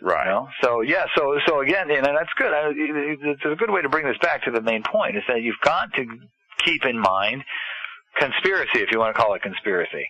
At the very least, an enlightened self-interested look at what the self-interest is of the industrial elements that are helping to shape your world. Yeah. You know, there's not, you know, there's no pure science out there, and there are no, even the people, you know, even the most pro global warming scientists, you know, who are, you know, trying to get across the idea that global warming is real and happening. You know, they're all working for Al Gore. You know? Yeah. And Al Gore has a lot of business interests, you know, and you've got to factor that in what these people have to say. One way or another, it's not going to hurt to have a culture that's, you know, mindful of the idea that we are, like William Burroughs used to say, here to go. Here to go, and, you know, should have at least some kind of ethic that pushes us in a direction that, just in case, you know, just in case all the people that say that global warming is in fact happening and we're going to have to leave, why don't we just, you know, create the means to do that just in case we have to? And if we don't have to, then, well, we'll just take advantage of it to explore space, just, you know, for the sake of learning and growth. Right. Well, I think these conversations are had by people who have the means to do it, and they just don't include us. You know what I mean? Probably so. That, right. You know, we're all going to be looking up as they take off in their spaceships one day, and we're going to be like, what do you mean? Yeah. What happened? Right, yeah, we're going to be waving. We'll be the new reality show for all the lucky people who get to leave and go to the moon. Well, but, you know, there will be drugs. So we have that to look forward to. Yeah, that's really, you know, you do have to factor that in. Leary always did, too. You know, it's not just really a matter of physically moving our bodies out into space. It's kind of like being a fish getting into iron lungs and hopping them up onto the shore. Right. You know, getting into a spacesuit or a spaceship or it's kind of just like putting on an iron lung and going out into space, you know. That all the developments in biochemistry and in neurological drugs and, you know, psychedelic drugs and all that, you know, and all. But, you know, at the time Leary died, it was a much more sophisticated thing than it is now. Actually, I don't really hear so much about, you know, newer designer drugs. You know, it's stopped with ecstasy or whatever. Yeah. But you know, science did not advance. You know, that's we still have the means of altering our body chemistry and our brain perceptions. You know. Right. Well, that goes into the whole idea too that people talk about someday being able to take your consciousness and like put it on a computer, and it's like, I don't know, that's probably not a good idea, but I wouldn't choose to do that. I don't think. Well, remember, Leary was going to be frozen, right? And wait until the technology developed where they could clone his body and reintroduce his brain into a new, younger body. But then he decided against it because he didn't want to wake up and be surrounded by a bunch of people in lab coats with clipboards. So yeah, you know, you can move your even if you could move your consciousness into a machine, is that really where you want it to be? Right. Yeah, that's what I'm saying. You know, it's like, you know, maybe I was going to ask you, you know, it's we've talked about conspiracy and all this other stuff, you know, but on a spiritual level, it's like, what do you think happens when it's all said and done? Where do you think, you know, where do you think you go when you leave this mortal coil? Are you asking me? Yeah, I'm asking you. You're the parapolitical icon. Come on, give me some insight here. Where do you go when you die? I don't know. I really think there are perspectives you can achieve where death isn't allowed to enter, you know, where you just, where you see the vibration of everything and, including the entire narrative of your life from the point when you supposedly get consciousness when you're born to the point where you supposedly lose it, that whole strip is just a small part of it anyway. So, you know, you can get sanguine about it, but, you know, I'm sure I'm going to feel differently once at the moment of my death. I'm dying. I'm not going to be able to get all philosophical about it. I really think you can, you know, get a perspective where that, you know, you're already there, you know, past the point of your dying. Terrence McKenna used to say that. Yeah, I remember when Terrence McKenna was dying of brain cancer. You know, people would ask him about it, and he said, "Well, you know, it's different from me. You know, I've been eating mushrooms for years and years, and it just doesn't mean the same thing to me as you might think it does." Right. Yeah. Well, that kind of connects too with like people in the paranormal and sort of field in the sense where it's like the fear of dying is sort of less, I think, and at least for me it is, and I hope for a lot of other people in the sense, because, you know, at least I believe that something has to happen. So, and if you're into all this sort of weird and mysterious, it's like, you know, that's exciting, because, you know, who knows what's going to happen. But you don't want to die, but, you know, at least have that to look forward to. Hey, someday. Right. Well, I mean, it could be something very mundane. It could, you know, electrical discharges just could happen to your brain for many months after that, and you know, then eventually you become food for worms. You know, Leary's last words were actually, "Why not?" You know, because he'd been on his deathbed for a long time, kind of considering the possibility, holding on to being alive. But then after a while, saying, "Okay, well, just relax, release, let go, float downstream." Interesting. And then, yeah. You're sort of waxing nostalgic a lot about Leary tonight. You know, it sounds like you guys were pretty close, or at least had a lot of interesting conversations. Well, he shaped my thinking more than anybody. He and Burroughs and Ginsberg. You know, I spent a lot of time with those guys in Europa in the 80s, in the early 80s. Did workshops and hung out with, and Leary on and off over the years. You know, always would show up where he was lecturing or doing a stand-up gig, and any chance I had to hang and talk with him. I don't know why I brought up so much in this conversation, except last night there was another interview. Somebody was asking me what is the next book that I want to do after JFK and UFO, and my thought is, and my plan is, and my hope is, if I can find a better publisher than I've had so far, is to do a book called JFK and LSD. Interesting. And so this person has, you know, had some knowledge of the history of things, started and brought up Mary Pinchot Meyer, who was the JFK's last lover, who he took LSD with, and who was also a graduate student, Tim Leary. And Leary and I talked about her, and so, you know, what I know about Mary Meyer would make a good part of this book. So I've got it on my mind, really. Yeah. And also, you know, I've been part of what I've been kind of making available to people. But I've been kind of casting about for a direction. I want to do that book, and I'm hoping some publisher will come forward and make it possible for me to do that. But if that doesn't happen, I'm still very much interested in making available as inexpensively as possible these different materials that I've been working with, including this tape of Leary at the Cafe Chaos, with Leary and me, and also I've got here it is somewhere. I create these things and I forget that I even do them. I've got a little list called Conspiracy Research Resources, and it's a list of DVDs that include some of my lectures, some of my television appearances.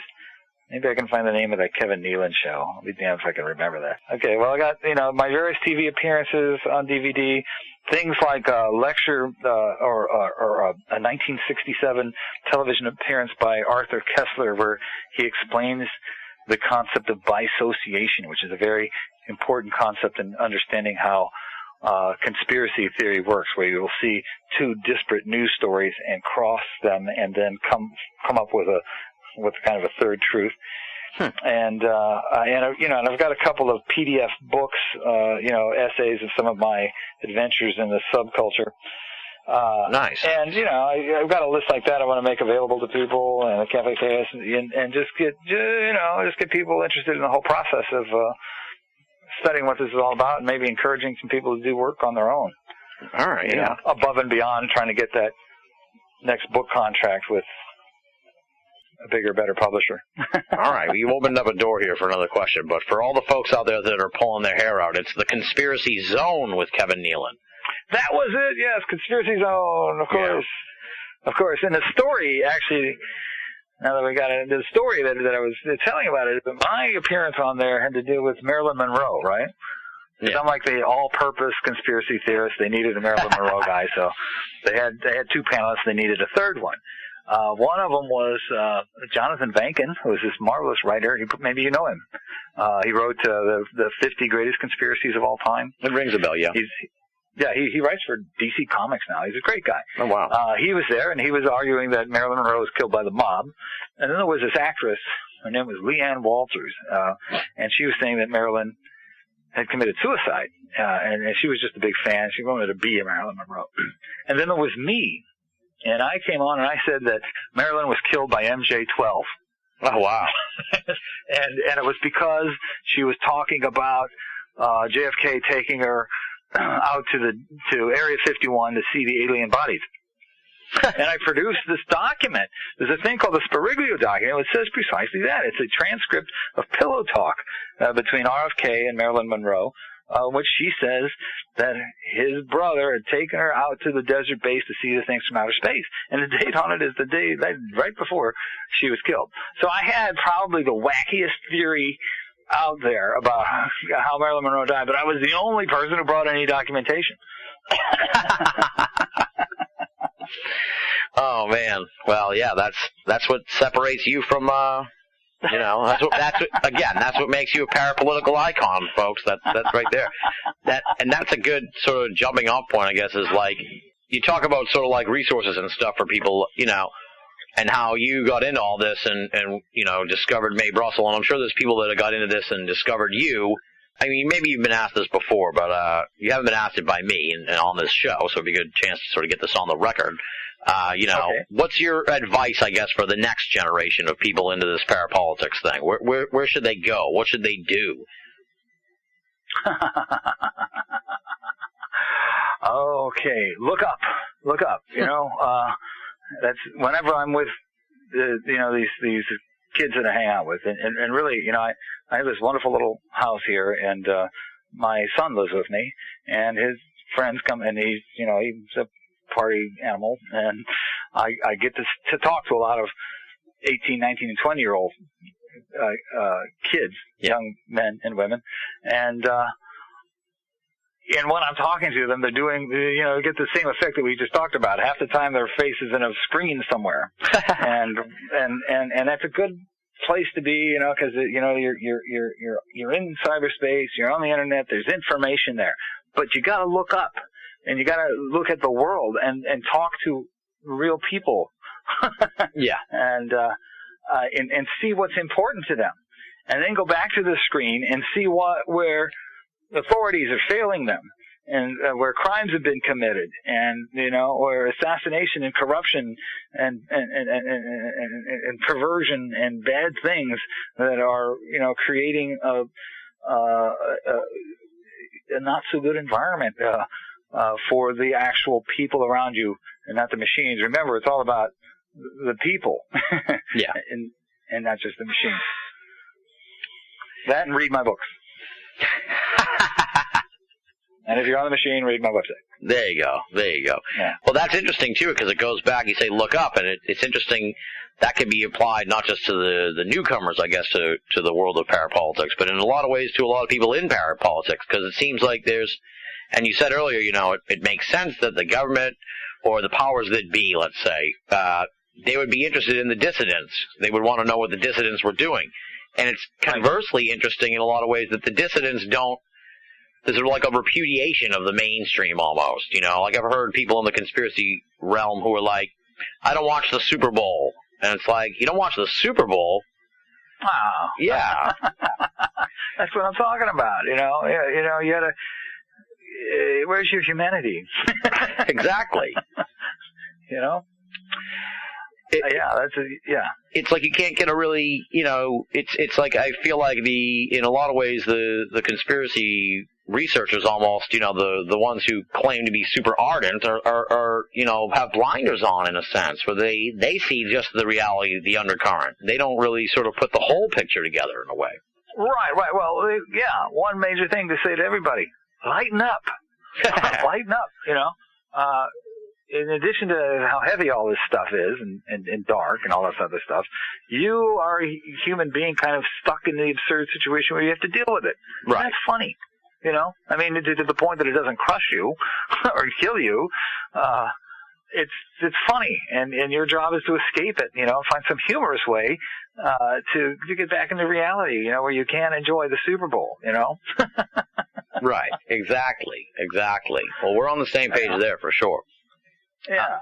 And in our pre-show conversation, you mentioned Phyllis Benjamin, the head of the Info Fortean Group, who recently passed away, and you kind of want to talk a little bit about her. So I don't want the time to go by here without getting that into the program. So talk about her. And go ahead. Yeah, that is very interesting that you brought that up. Phyllis just died. Yeah, Phyllis was a very important woman. She was one of the heads of Info, which was I don't really know what the anagram stands for, but it was the Fortean Group, you know, Charles Fort, the paranormalist, of basically of the East Coast. And Phyllis, I did a couple of lectures for that group. Very interesting that you bring that up now, too, because I was about to say in our discussion about what to tell young people. One time, Phyllis set me up to do a lecture on a Caribbean cruise. Oh, nice. And it was a fun little adventure, actually. I got off the ship. We went to several different countries, and we got off the ship. I was with Skylar Alphabin, and we got lost in Costa Rica. The ship took off without us, so we had this adventure. And Skylar and Phyllis were actually very, very good friends. Skylar, if your listeners don't know, Skylar is one of the great Forteans herself. She runs a website called Lo-Fi, Lowfi, and that's the West Coast Fortean group, paranormalist stuff. I've done editorials there. And just a tremendous thing. And shortly after that happened, actually, when I came home, you know, kind of several weeks after, maybe several months after, I was out on my back deck, and I fell asleep in a lawn chair on my back deck, and I had a dream that seemed as if it lasted for 40 years. Oh, wow. It was one of the most amazing things. I connected, I anchored this in time because I know it was shortly after the Costa Rica adventure. A 40-year dream is not an experience a 20-year-old guy can have or a girl can have, you know? Yeah. It's a different thing altogether. And actually, the quality of my dreaming ever since that time has been kind of like, you know, the LSD I used to take, you know. Of course, I've spent summers on LSD. And there's this, you know, it's not a hallucination. It's a dream. But and just like LSD, it's not a hallucination. It's reality. There's something very depthful of that. And I kind of owe that really profoundly fantastic experience to Phyllis Benjamin. You know, and wow. And it's a great loss. And I don't know if anybody is really set up to kind of take her place, you know, and if we don't have a Fortean group on the East Coast, and all we have is Skylar, who's, you know, struggling to stay alive in LA, on the West Coast. Paranormalism, the study of the paranormal, is taking a major hit with the death of Phyllis Benjamin, you know? Yeah. And you know, in addition to the fact that I feel like I've lost a friend and that hurts, I am fearful in just the same way I was when I originally started Steam Shovel Press when Mae Brussel died. And I guess maybe this is what I'm fearful of, because after that happened, when Mae Brussel died, and there was a magazine called Critique that was, you know, was a great conspiracy magazine. I was a great consumer of conspiracy literature, and Critique, the founder of that, joined a cult and turned the magazine into the homilies of his guru. And all the conspiracy culture was falling apart as far as I could see. And that's why I started Steam Shovel Press in the first place. And Phyllis Benjamin's death is kind of like that, you know. And maybe what I'm really fearful is that I'm going to have to go on and, you know, create a whole other career trying to make sure that the study of the paranormal doesn't disappear off the planet. Right. Hoping that there's you know, there are other Forteans out there, and I hope people, you know, kind of step in. And nobody's going to replace Phyllis. Nobody's going to fill that gap personally, but, you know, I hope more and more people understand what was lost when she passed away. Well, I think they do now, having, you know, just heard this. So, Well, it's interesting. You talk about Forteana and everything and the paranormal, and it's like things have gotten, I mean, maybe they've always been this way, but like it seems like even more now things are so specialized. It's like Bigfoot people don't like UFO people, and Right. I'm sure you've seen how ardent the conspiracy community is about UFOs. It's like, I was warned off air by a 9/11 researcher, like, get out of UFOs. It's a waste of your time. Stick with 9/11. Right. I recently heard Alex Jones say the same thing. I'm sorry, I'm just holding the UFOs. And he's like putting down Bill Cooper. and actually, I was... This was my last communication with Greg Bishop, actually. Is when that happened, I was trying to remember a line by the great comedian Bill Hicks. Do you know Bill Hicks? Mm-hmm. Yeah. Yeah, and Greg's a big fan. I wrote to Greg saying, do you remember this line? And I wish I had it handy, I could tell you, but it's all about the angry man and the conspiracy researchers like Alex Jones, who have rage issues, clearly, and how this meets a demographic, and it's like some executive saying, hey, Bill's doing a great thing. We've done research on that angry young man thing. A lot of people carry that kind of bitterness around with them. It's a great market. and that was my response to Alex Jones looking down his nose to UFO people. Yeah. Or anybody out there who's toiling in these subjects, trying to think that they're better than somebody else. You should understand that, that other person, you might even be better than that person. Who knows? Lucky you. But that the extent to which there are people out there making honest efforts to either to understand a UFO incident they saw or to expose something that they think is, corrupt. That energy is a positive one, and it belongs to everybody, and there's no cause to try to condescend and to think that you're better than that. I mean, that's the most basic thing we do. Right. It's disappointing. It's you hit the nail on the head, because it's like that doesn't mean that their intentions aren't pure to get to the bottom of something. At least give them credit for trying to get to the bottom of something, even if it's not something you wish to get to the bottom of. Yeah.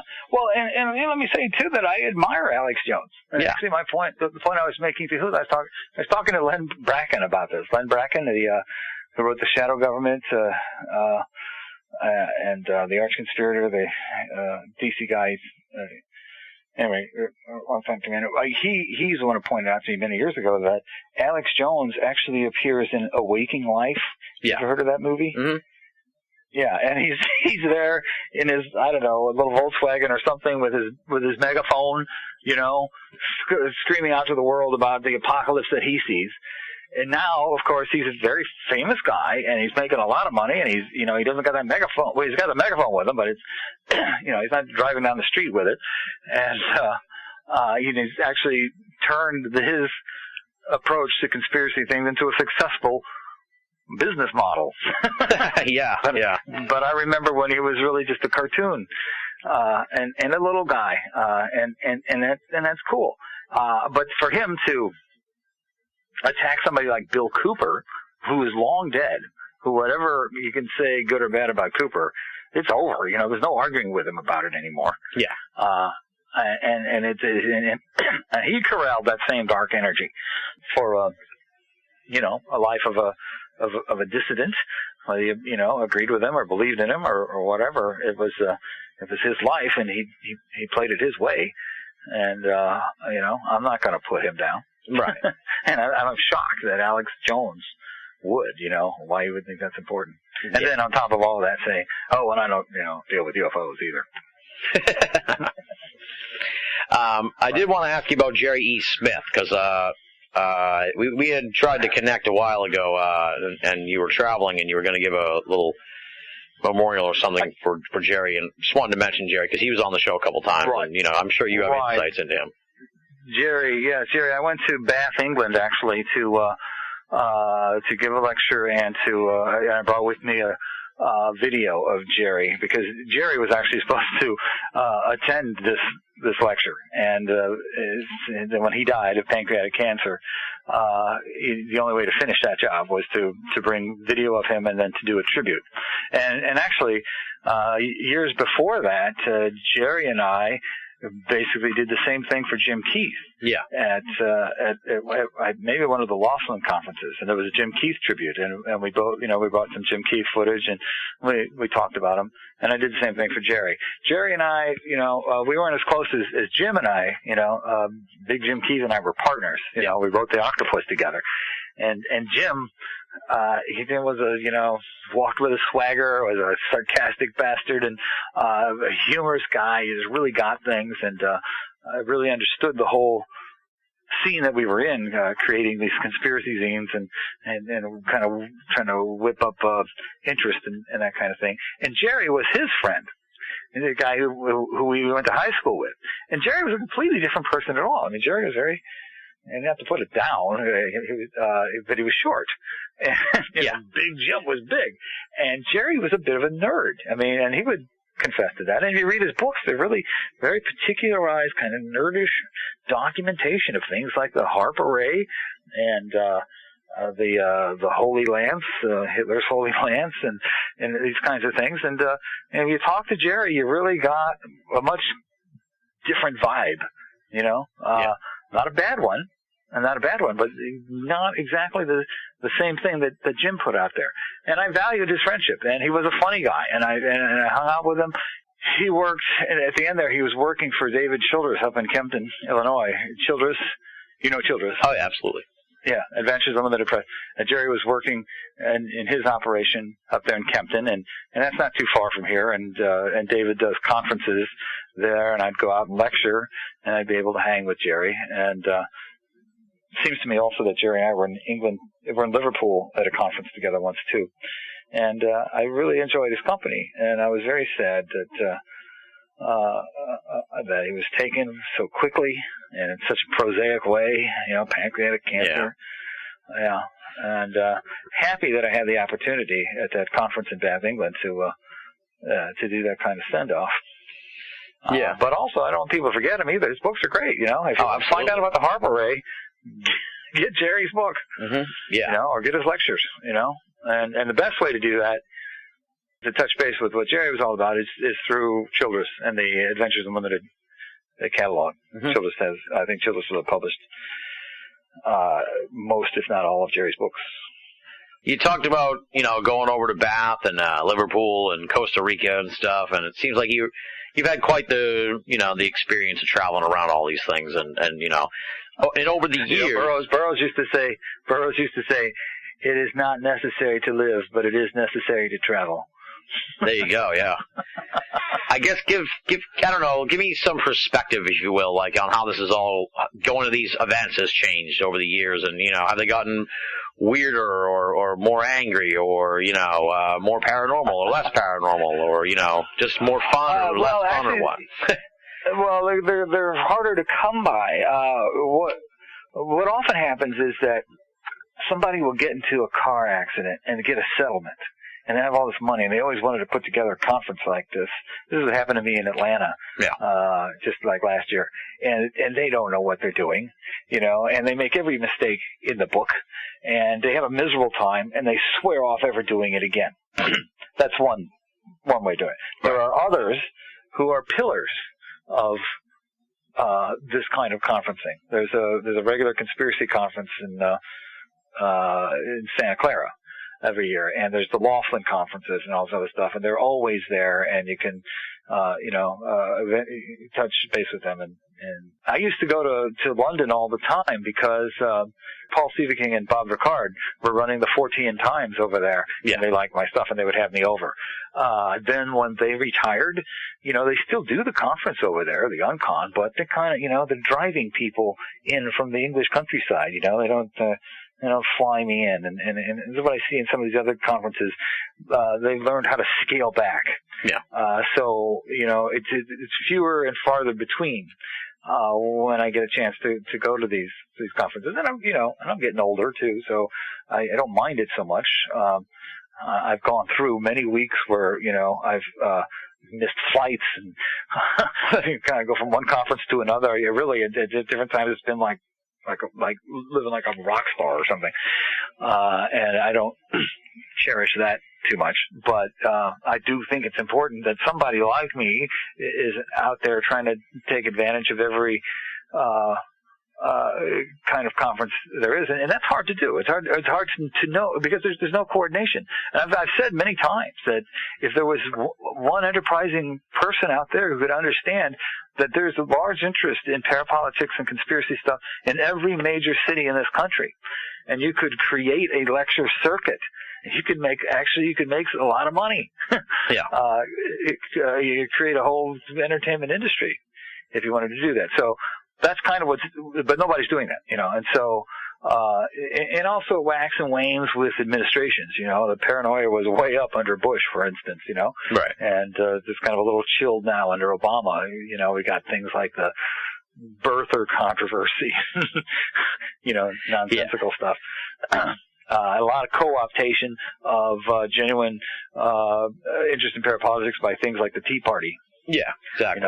Turning it into, a populist right-wing anger. Good market for that. Right. And then you had the Occupy thing, which swung it around the other way. It was like almost a little shady the way they both sort of mirrored each other. Yeah. Well, anytime anybody wants to try to turn it into a movement, Yeah. You want to pull back a little bit. So that's what's different, and anybody here hearing these words, try to understand what I just said, that there is a large, healthy interest in the kind of thing, in parapolitics and conspiracy theory, and you can be a legitimate business person by creating and promoting conferences that exploit that. It's not a bad thing, and you should look into it and give me a call.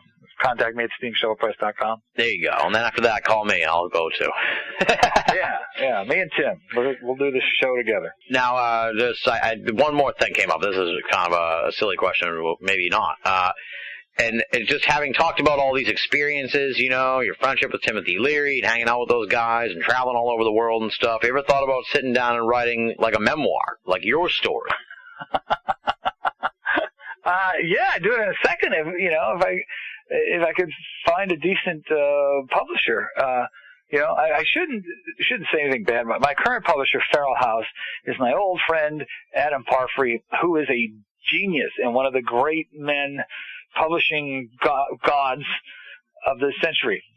Feral House is a fantastic achievement. Having kissed Adam's ass that much, I should say on the other hand that he just produced a catalog of his books and he didn't list mine.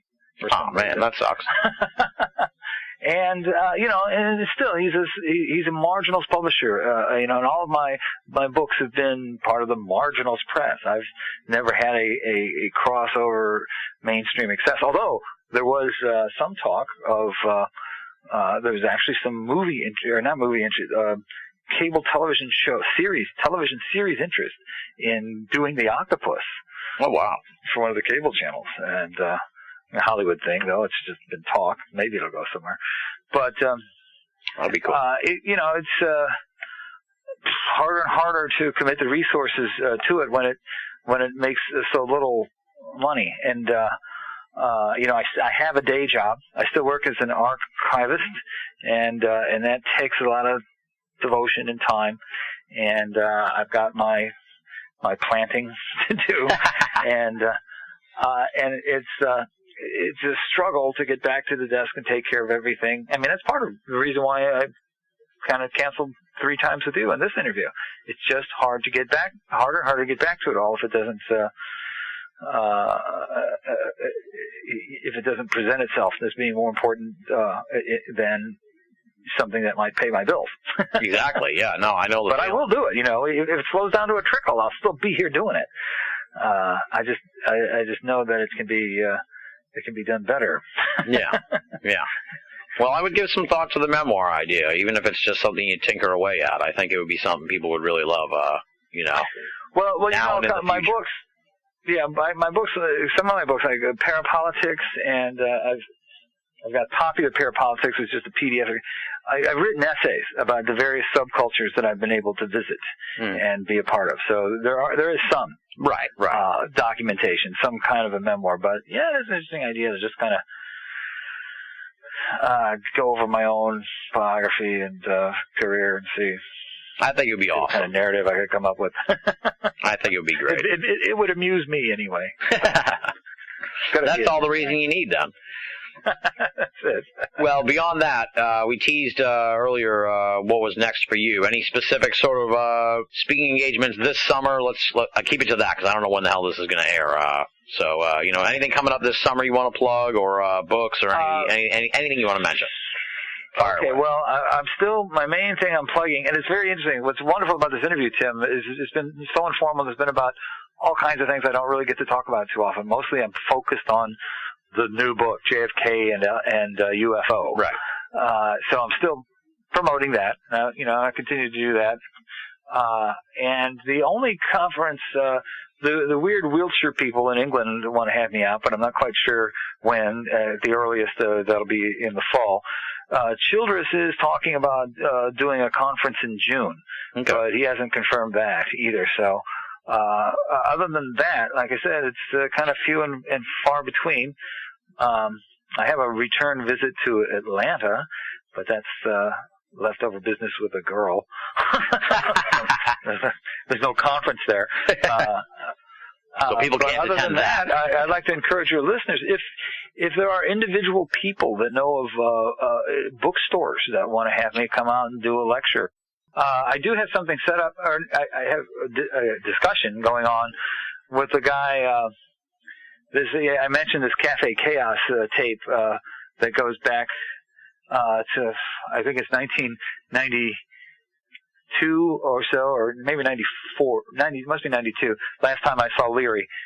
He was in town, and the guy that brought him to town is got a bookstore now, and we've been talking about me doing a reading that would be here locally in St. Louis, but that's not hardwired yet either, so Okay. It's really still kind of early.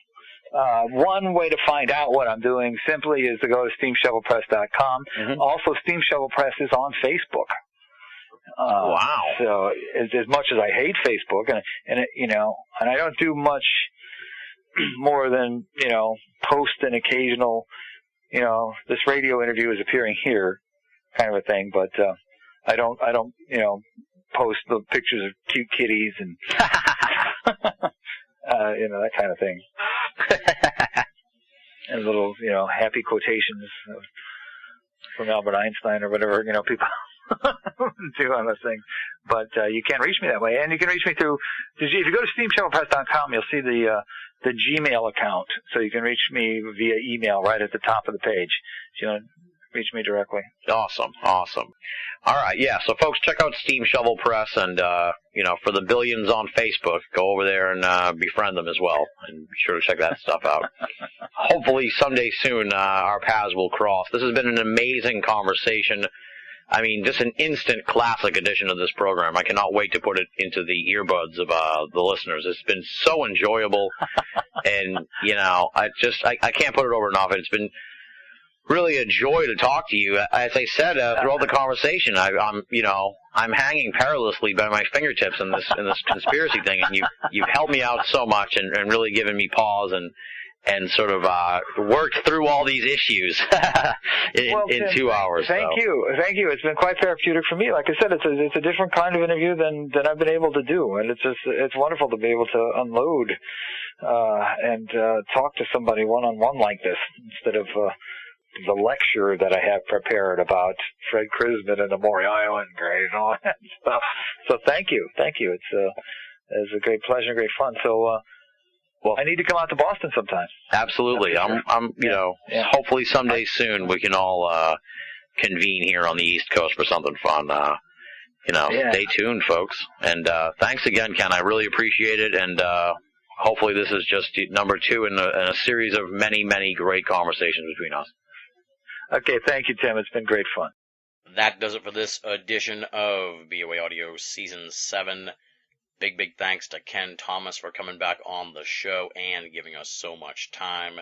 You can find out more from him at www.steamshovelpress.com. Pretty simple, all one word, steamshovelpress.com. Check it out. Moving right along now, it's time for BoA audio listener feedback. and we're going to do some shorties here this week on the program so we can hurry up and get the episode out to folks in time to enjoy it over their 4th of July holiday. The first email comes from Kerry, no hometown listed. Here's what she has to say.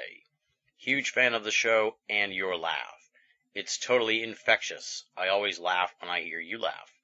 Was wondering if I could put in a request for a show with David Paulides. He wrote Missing 411, which I'm sure you've heard of by now. Creepy, weird stuff. Anywho, I am sure that this is probably one of the thousands of emails you receive, so thanks for reading. Kerry, no hometown listed. Thank you for writing in, Kerry. First of all, thank you for putting over my laugh. And if you are laughing when I laugh on the show, you must have laughed quite a bit over the last couple of hours, because I think this edition here with Kenn Thomas probably had the most laughs per segment of any show we've done here on the program. It was quite the chuckle fest, if you will. With regards to David Paulides, Kerry, you are actually the second person to recommend David Paulides for the program. A guy named Jim wrote in requesting that we get David Paulides on the show as well, right about the same time you did, which is kind of interesting. Luckily, I am pretty well informed on the work of David Paulides. I've heard both of his coast-to-coast appearances and found them to be thrilling. So he is definitely somebody that I've got on my radar and is at the top of the list of people that I would like to talk to. I can't give you any sort of definitive date or anything solid like that because I'd like to read both editions of Missing 411. I know there's one for the Eastern United States as well as one for the Western United States, and they're both pretty massive books. But I'm dying to dive into those, and once I've done so, I am really excited about talking to David Paulides. So, of course, provided that he'll come on the program, he is definitely somebody that I want to talk to and have on the show, because this Missing 411 stuff is tremendous and something that has had me captivated over the last few months. Next couple of posts here come from the Banal of America Facebook page. First one here is from Big Lou. He says, just finished Gerard Williams episode. Wow. It seems lately that nothing is the way we were taught. Nothing. And then Paulo says, I listened to Gerard Williams' brilliant episode today. Whilst not my usual paranormal subject, it was one of the most enjoyable episodes yet. Thank you to all involved. I don't have much to say about that, but just thanks to Big Lou and Paulo for liking BoA on Facebook and posting their thoughts on the episode at the Facebook page. It's always good to get feedback, even if it's just straight up praise. That makes me feel good, obviously. I appreciate that.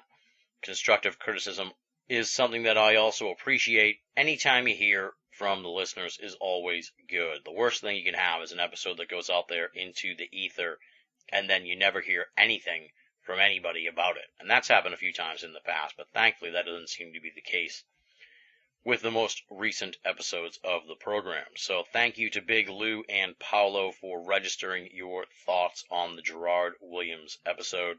Rest assured we will be bringing Gerard back on the program in the future as he continues to do his groundbreaking work looking at the Adolf Hitler conspiracy. Final email comes from Scott, no hometown listed. Here's what he has to say. I wanted to email you a simple thank you. Your show, podcast, is the best thing going for ufology, paranormal topics. I appreciate your candor and the fact that you aren't spending the entire show pimping the guest books. You give us real interviews and real information, and I really appreciate this. I stumbled upon your podcasts on iTunes about 6 months ago and can proudly say that I have listened to all 200 shows and have referred many of my friends to the program as well. Anyway, thank you again for what you do. It is appreciated. Scott, no hometown listed. This is just a love fest here at the end of the show this week. Thank you for writing in, Scott.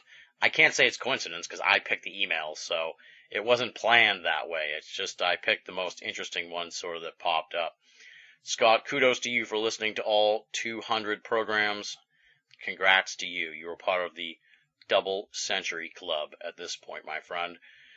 I always find it interesting how people find the program. Apparently, Scott says he just stumbled upon the podcast on iTunes about 6 months ago. That's so interesting how people find the show, because I really don't go out of my way to over-promote the program. I try not to really go crazy spamming message boards and spamming people about the show, because that drives me nuts when I see other people doing it. So I try to avoid doing it altogether. And at this point in the program, it's 7 years now. I really don't need to sort of try and make a name for myself anymore. Now I just try to produce the best content I can, and I have a feeling that people will find it. Even if they don't find it the very week that we post the episode, they're going to find it in the future and then dig deeper into the archive. For instance, here it is, July 4th, 2012, and I'm sure someone out there is listening to this program around 2014, and they're looking back and saying, wow, there's tons of stuff in this guy's archive. I can't wait to find more and more stuff here in the BoA audio archive. So I like to think of the program as fairly timeless and standalone. And with that, we will close up the BoA audio listener feedback mailbag. Thanks to Scott, Paolo, Big Lou, and Kerry for writing in on BoA audio listener feedback. Also thanks to Jim for sending his David Paulides guest suggestion as well. Didn't get a chance to read his email, but wanted to mention him here at the end of the show. If you would like to be a part of future installments of BoA audio listener feedback, or simply would like to get in touch with me with your thoughts on the program, there are a number of ways to do it.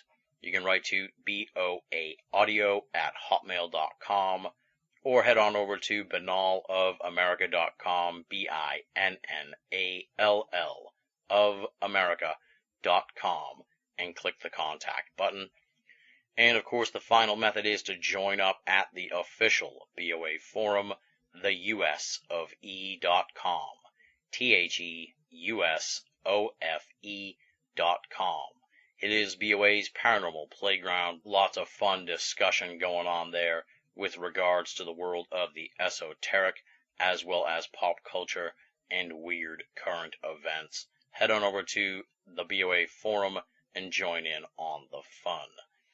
And of course, I would be remiss if I did not mention that I can be found on Facebook and Twitter. Just punch in Binnall, BINNALL, and my profile should pop right up. Feel free to befriend me, follow me, or poke me. It's all good, and I'd be happy to have you as part of my online circle of friends. Lastly, amongst all of the methods of correspondence is Binnall of America's presence on Facebook. Just punch in Binnall of America or go to my profile. There's linkage right there. Find us on Facebook and like us, please. I think we're up to 747 at this point.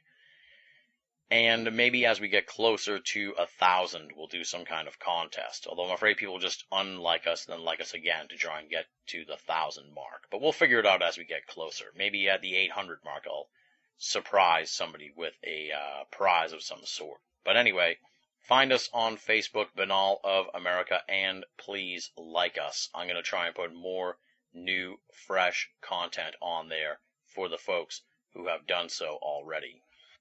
Up next, please allow me to thank the outstanding and esteemed BoA staff: Leslie, Chiron, Regan Lee, Joe V, Tina Senna, Richard Thomas, Marla Pena, Bruce Priddy, Tony Morrill, and our webmaster, Jeremy Boston. Since the last time you heard from me, we've got an all-new Trickster's Realm from Regan Lee posted at BoA, titled 2 Family Ghost Stories, where Regan shares a couple of very spooky tales of hauntings that have happened to members of her family. Head on over to BoA to check that out. And we've got an all-new Shadow of the Shinigami from Marla Pena, as well as a few other great columns in the pipeline from the BoA staff. We say it week in and week out, my friends, but it is the truth. If you're only listening to BoA audio and you're not reading the columns at Binnall of America, then you're only getting half the story.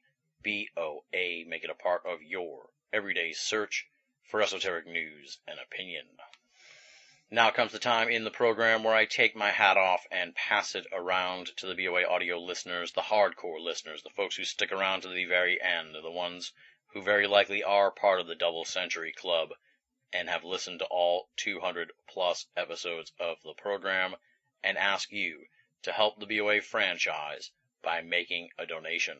How do you do that? That is simple. You head on over to BinnallofAmerica.com, BINNALL of America.com, and click the PayPal button. They'll walk you through the process. It's safe, secure, and simple.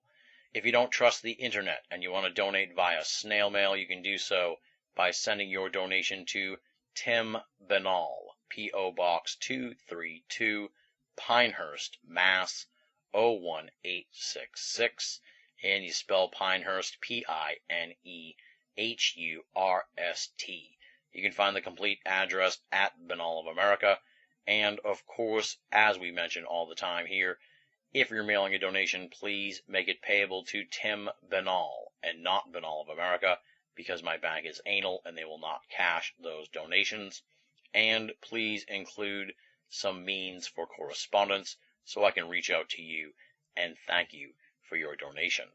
As always, no donation is too small, and all donations go towards Binnall of America and BoA Audio to help keep the entire franchise up and running, freely available, and commercial-free for all of our great readers and listeners the world over. Next time on BoA Audio, we are going crypto once again as we explore one of the most infamous Bigfoot flaps in American history with author Lyle Blackburn, who's penned the new book, The Beast of Boggy Creek.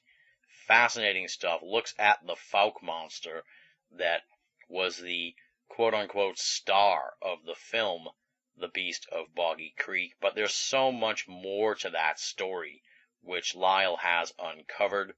Many people think that it was all just a product of the film, but the Fouke monster has quite the legacy that goes above and beyond the film. So we're going to hear about the sightings of the monster that predate the film and how they informed the making of the film. We'll talk about the movie and then the aftermath of the movie and how it affected the region.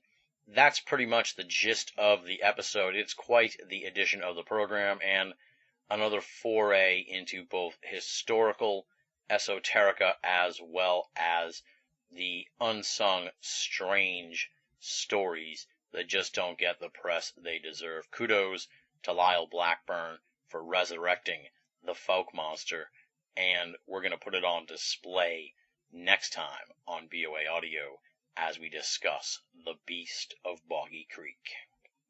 And on that note, we close the book on this edition of the program. Big thanks once again to Kenn Thomas. Thanks to Kerry, Big Lou, Paolo, and Scott for their contributions on BoA Audio listener feedback. And, of course, enormous thanks to the hardcore BoA Audio listeners, the folks who are sticking around here to the very end. If you are in America, I hope you had a fantastic 4th of July.